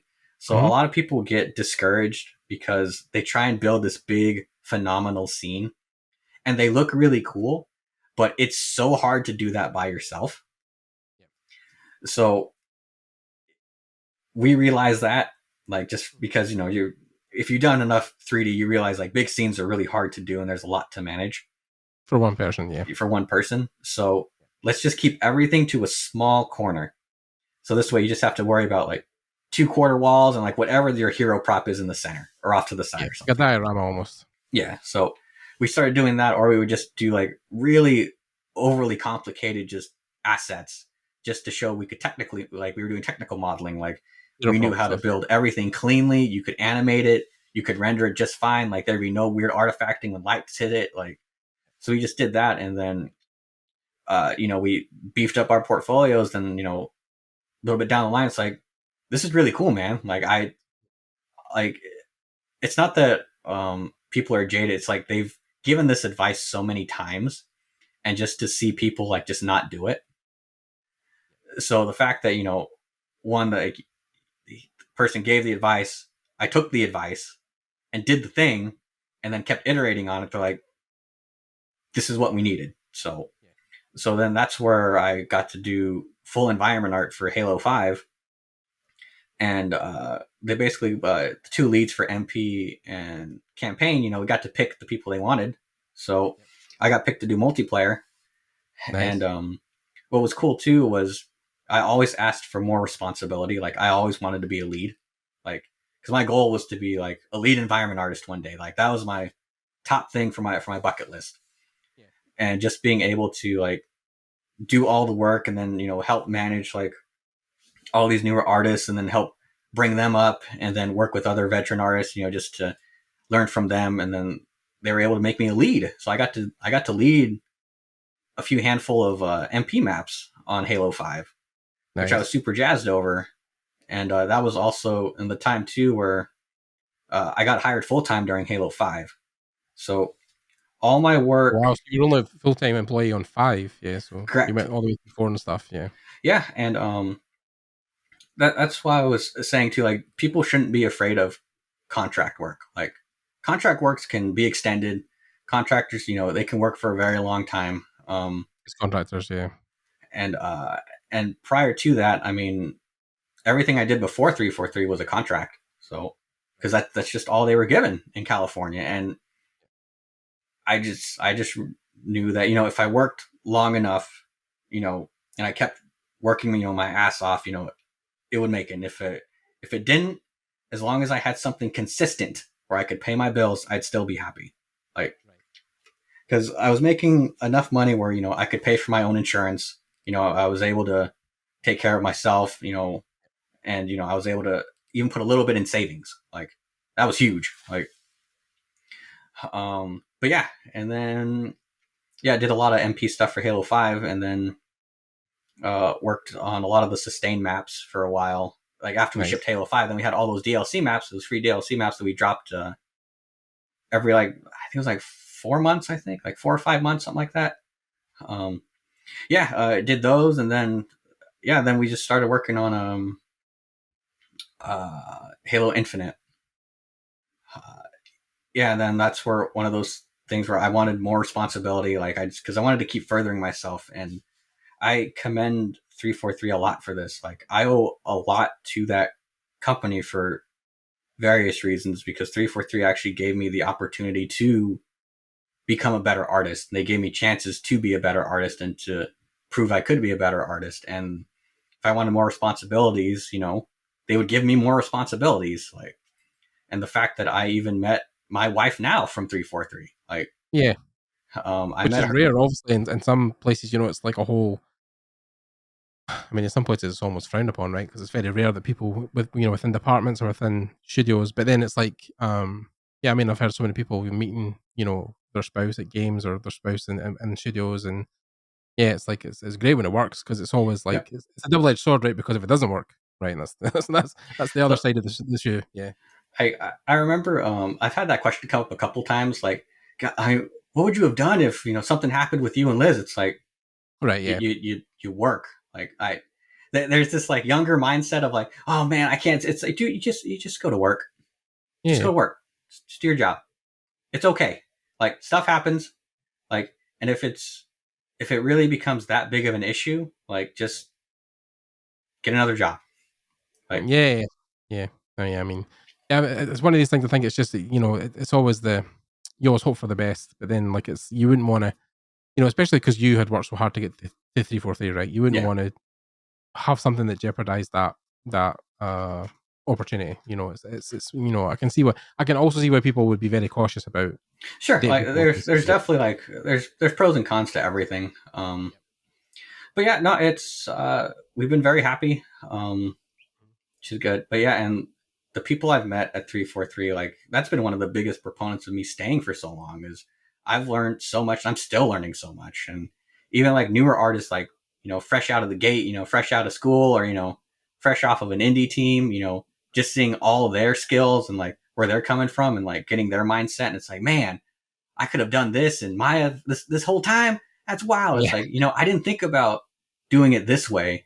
That's actually really cool. Like I definitely have no qualms with those kinds of people. And I think your last interview that just aired, they were talking about, like I think Ubisoft has like this whole structure where like a senior has a few juniors and a few junior, and like it just keeps going down the list. Like, yeah. There's a lead, and then the lead has like 3 seniors, and then yeah, each senior has 5 juniors. yeah, Yeah, so it's like almost a pyramid of like people, and the yeah, structure. Yeah, yeah, and it's super cool.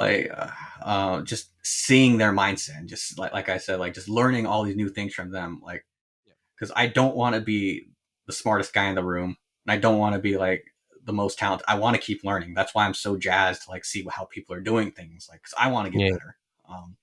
Because I yeah. like teaching and I like leading and like getting these new techniques to help me, which is going to help them. So if they shine, I shine. So Yeah, of course. Yeah, no. I mean, 343 seems like a great place. I mean, the stories I've heard from it are always positive, and people talk about the culture there, and it's really great. And it's one of these things that it's hard, I think, for some people to see themselves anywhere else because sometimes, like, I think you're almost the rarity in the industry where people have been at a place for a long time. Like, because you're talking now, 2022, you're talking what nearly 10 years at 343. yeah, going on like a little bit over 11, I think at this point.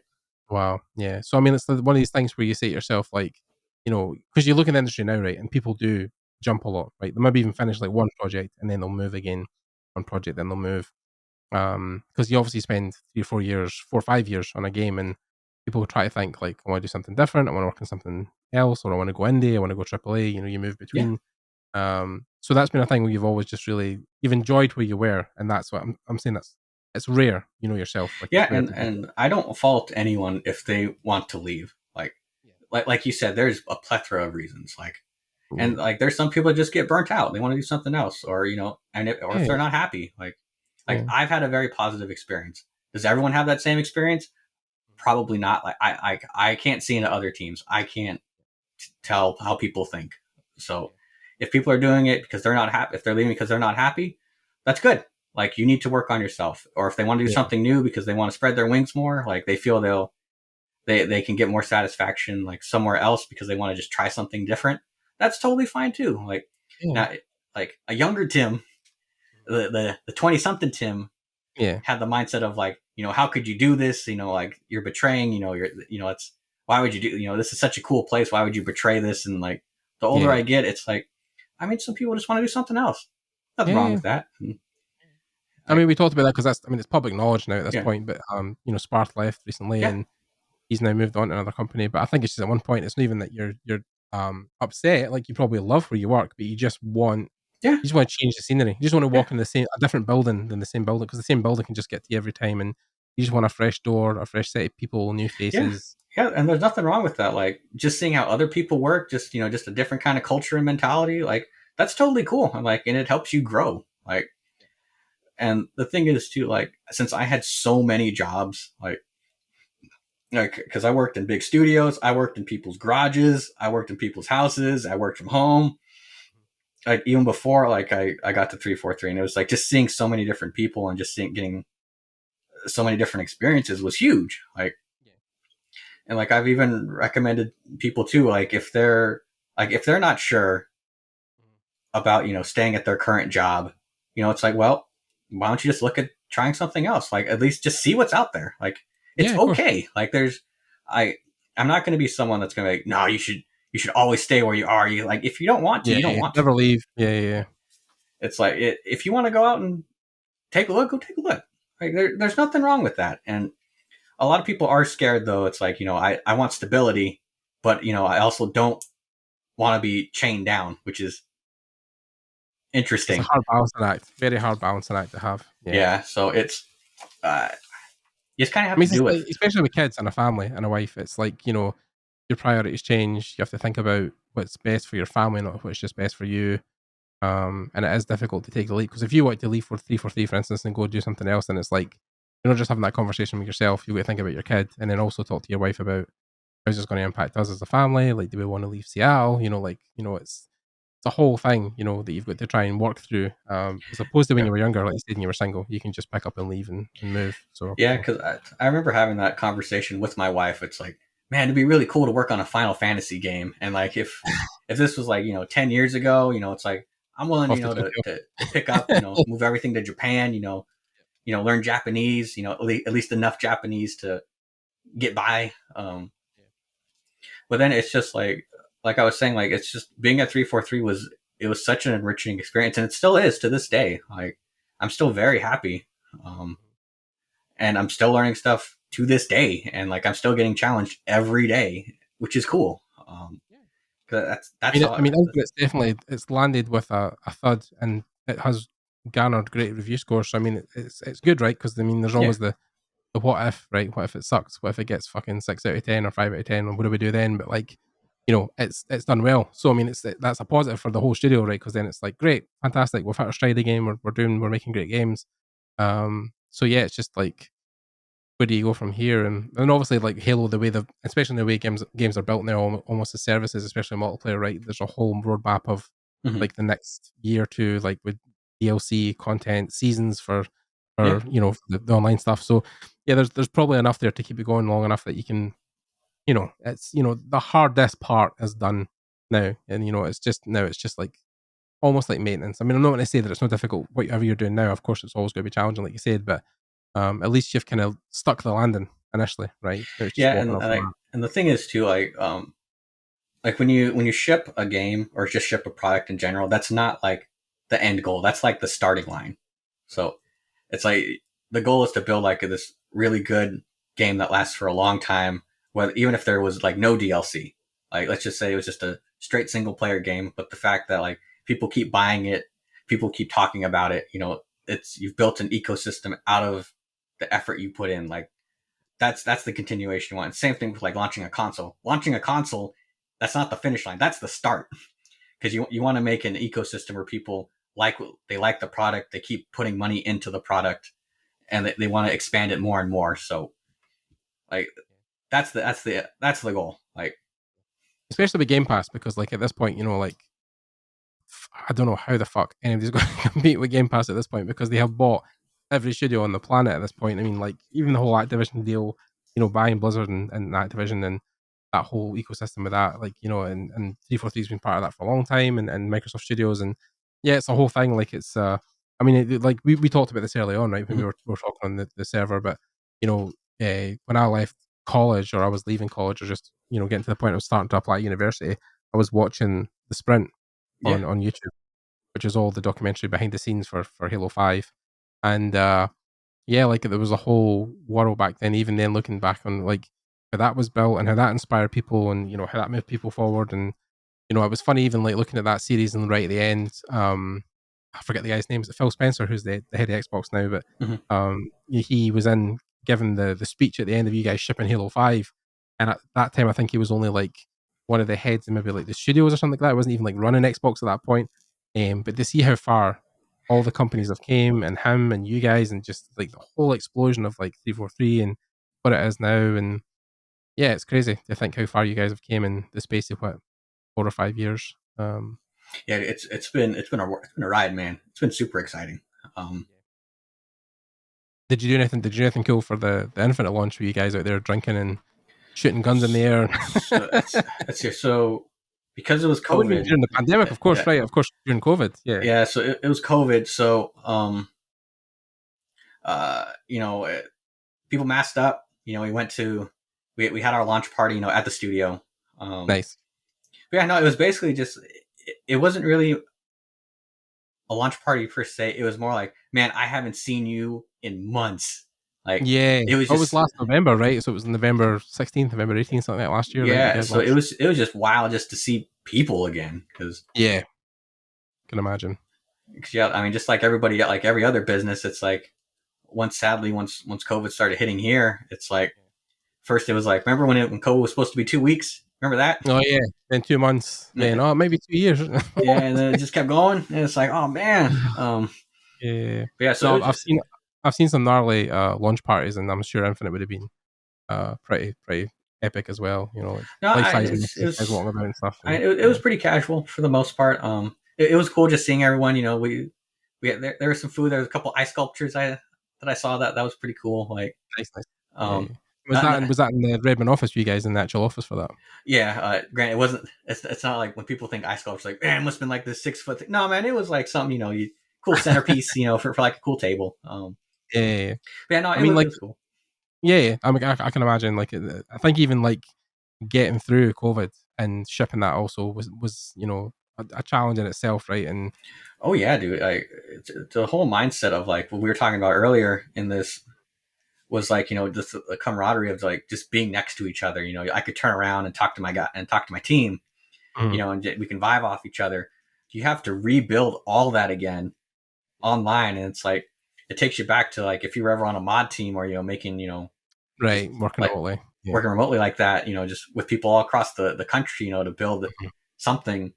mhm. It's a lot like that, but it was also like you had people that were working in games 15, 20 some years, and they've never had to do that. So and then thankfully Microsoft is they're a pretty tech savvy company. It's hard to believe, but this little indie company called You're Microsoft. So the small startup. Yeah, yeah, yeah, small startup called Microsoft. But yeah. yeah, no, I mean it took a bit to get all that worked out because there's just a lot of security stuff you got to figure out. There's a lot of logistics, and then it's like do people at their home, do they have the right equipment? Like, do they have a good internet connection? Do we have to send them a computer? Do they need a laptop? Do they need a Cintiq? Do they need a desk? Yeah, And I a lot of that stuff, but yeah, I mean, it took a while, but once we got in the groove, man, it was good. that's And also the unsung heroes of any game studio was the IT department. Like, absolutely, like we could not have done any of good it without God. them, and they were Yeah, just making computers work and running the right software and Jesus Christ updates and yeah. yeah, and our IT team, like a networking team, man, they were going crazy. Like they did a Yeah, wow. lot, Yeah. and in such a short amount of time, and it worked pretty darn good. So Yeah. Shipping stuff out in boxes, making sure it all goes to the right people, making sure it gets to them in time and it's all safe and secure and yeah. and then especially too, like a lot of people, like, and I don't blame them at all. I mean, COVID sucked, man, and it gets real lonely. Like, and Oh yeah. No, it, 100, get- I mean it I've lived through it, man. I graduated in the tail end of 2018 and I had that 1 year where I kind of grinded, done some stuff, went to events, and then as mhm. soon as I came back from LA and Lightbox, COVID. So like Yeah, and like yeah. for the people that don't have a significant other or even a pet, like I mean, like some people move back home, and it was really good that like Microsoft 343 in general were like, do it. Like we need you happy, we need you healthy. So that's what's important right now. And Yep. 100%.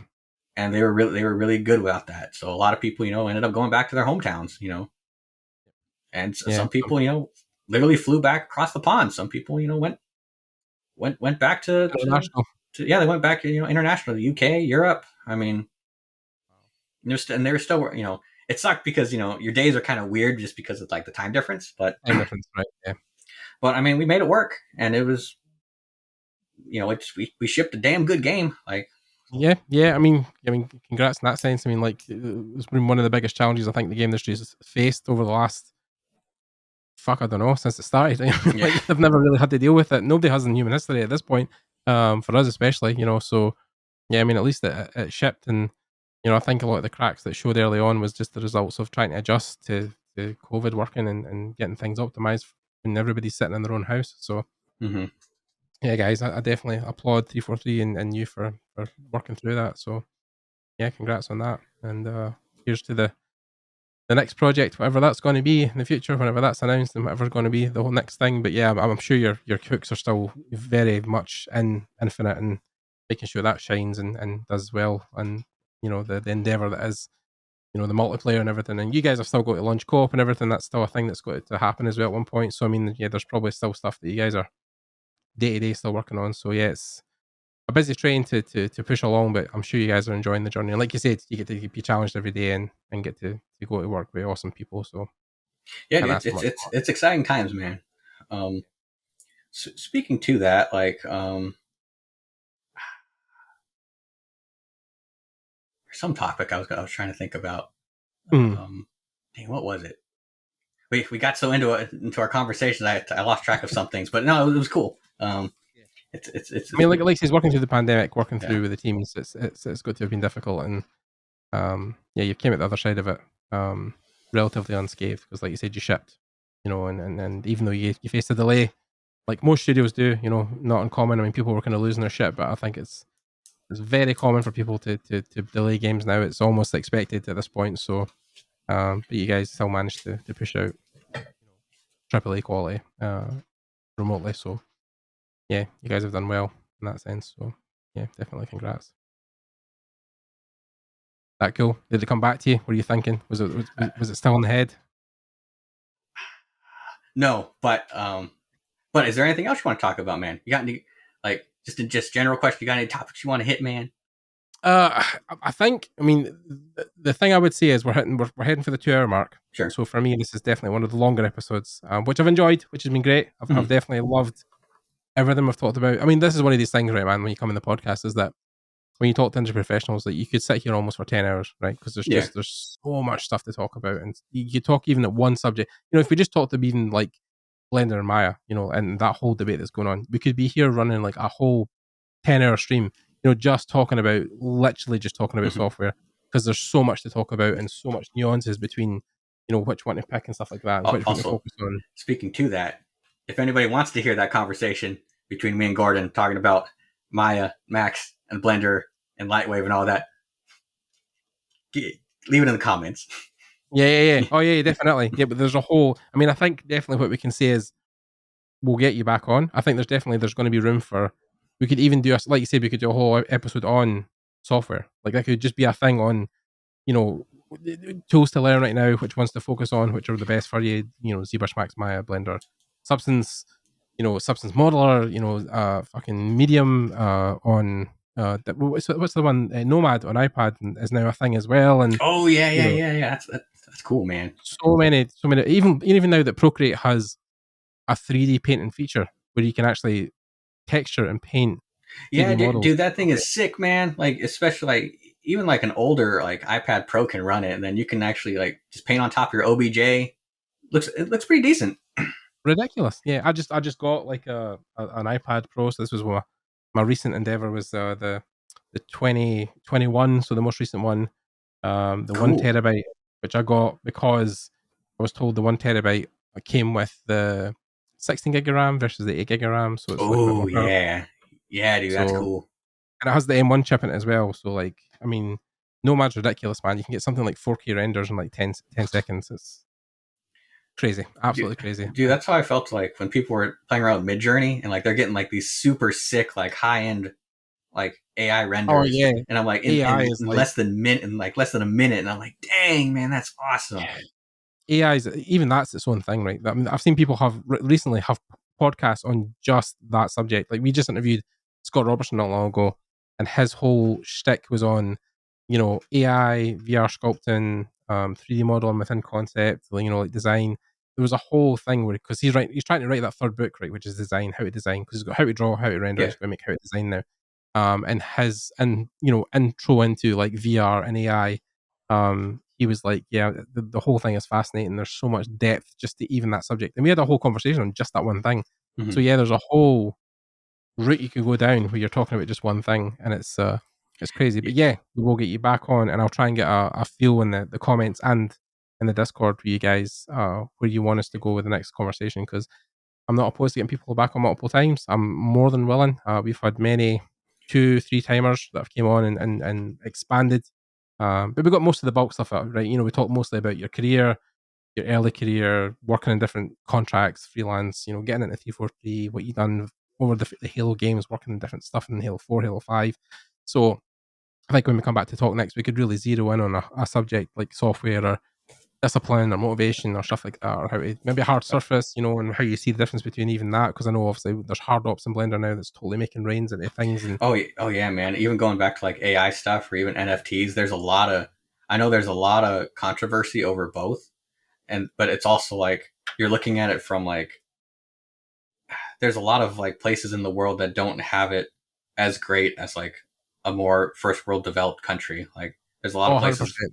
like so like that's why like I totally understand the stuff with NFTs and crypto. Like I get the bad, but there's also like if you think about it from this perspective, It's changed some people's lives. yeah, 100%. absolutely, especially people where they don't have banks or No, exactly. they're Yeah, sadly that was the only form of currency was crypto. Yeah. yeah, and sadly they have situations where they're getting all their money taken away for various reasons, and crypto's giving them life, like it's giving them. Well, I mean, talking about even like south of the border with Mexico and Brazil, and even just Southern America, like a lot of the guys who are working down there who work for literally sometimes pennies, and to see them now thriving and launching their own stores and launching their own NFT ranges and making a bunch of money, like thank God, like I mean, anything to Yeah. help people down there. And just like with AI stuff, like there's the gray area of like is this too close to somebody's art? Like should you be getting like profits for it? Like and then it gets in that gray area of like,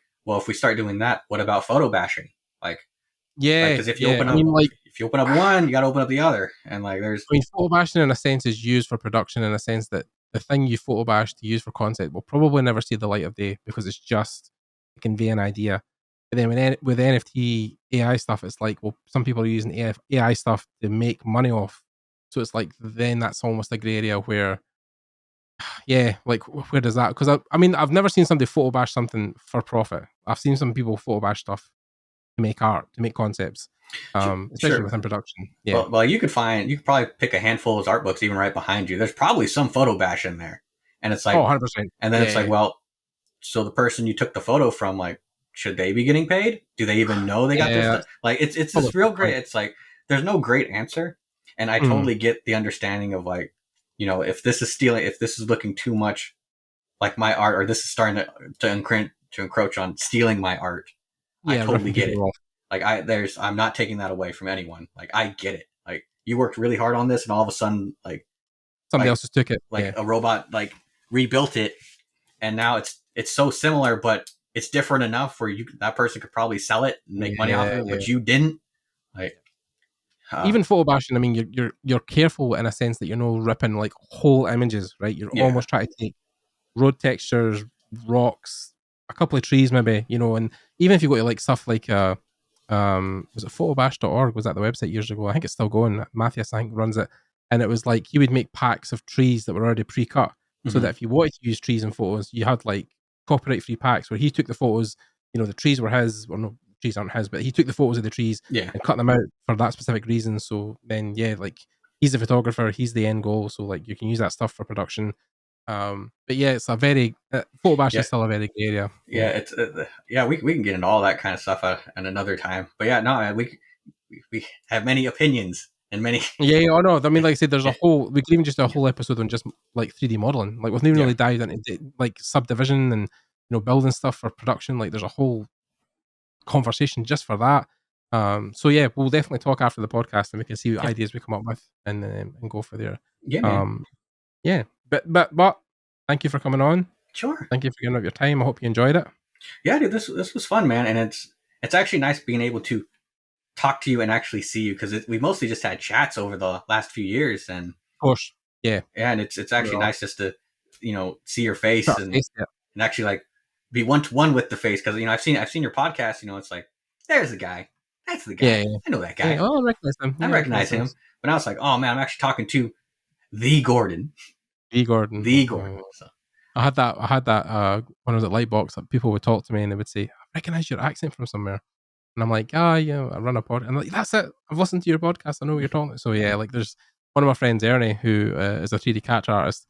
We're good friends now, but he actually, as he was going through college, listened to my podcast back in 2015. And when he graduated and started talking to me, he was like, dude, I was such a fan of your podcast back in the day. And like, it's weird, we're friends now. I was like, oh yeah, it's crazy. So, but yeah, it's weird how there's people who like went through school listening to me and are now working in the industry.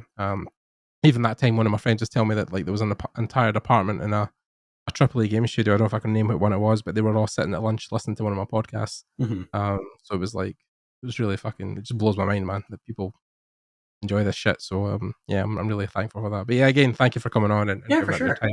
Yeah, definitely we'll do it again.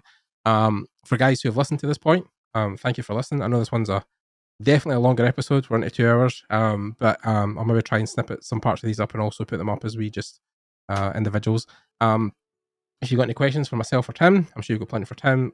You can leave them down in the comments below. If you guys are listening on any of the audio versions, so Spotify, iTunes, or Google Podcasts, anything like that, you can check out YouTube. You can see our faces. You can see what we're talking about. Make our mouse move, and you can leave comments down below, and we can feed them back into Tim. He can answer them hopefully on the page, and I'll also leave his details down below. So his ArtStation or his contact details if you want to get in contact or talk to him about anything.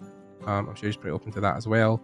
And yeah, there's also the Discord link below. If you guys want to jump in the Digital Artcast Discord specifically and share work there or feedback or want to suggest any guests or any future things you want to see or hear.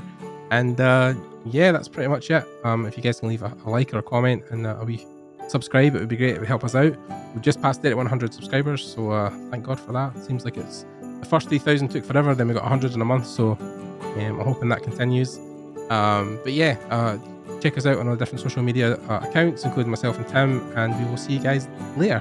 Thanks for Tim coming on. Thanks for you guys for listening, and we'll see you in the next episode. Bye, guys. Yeah.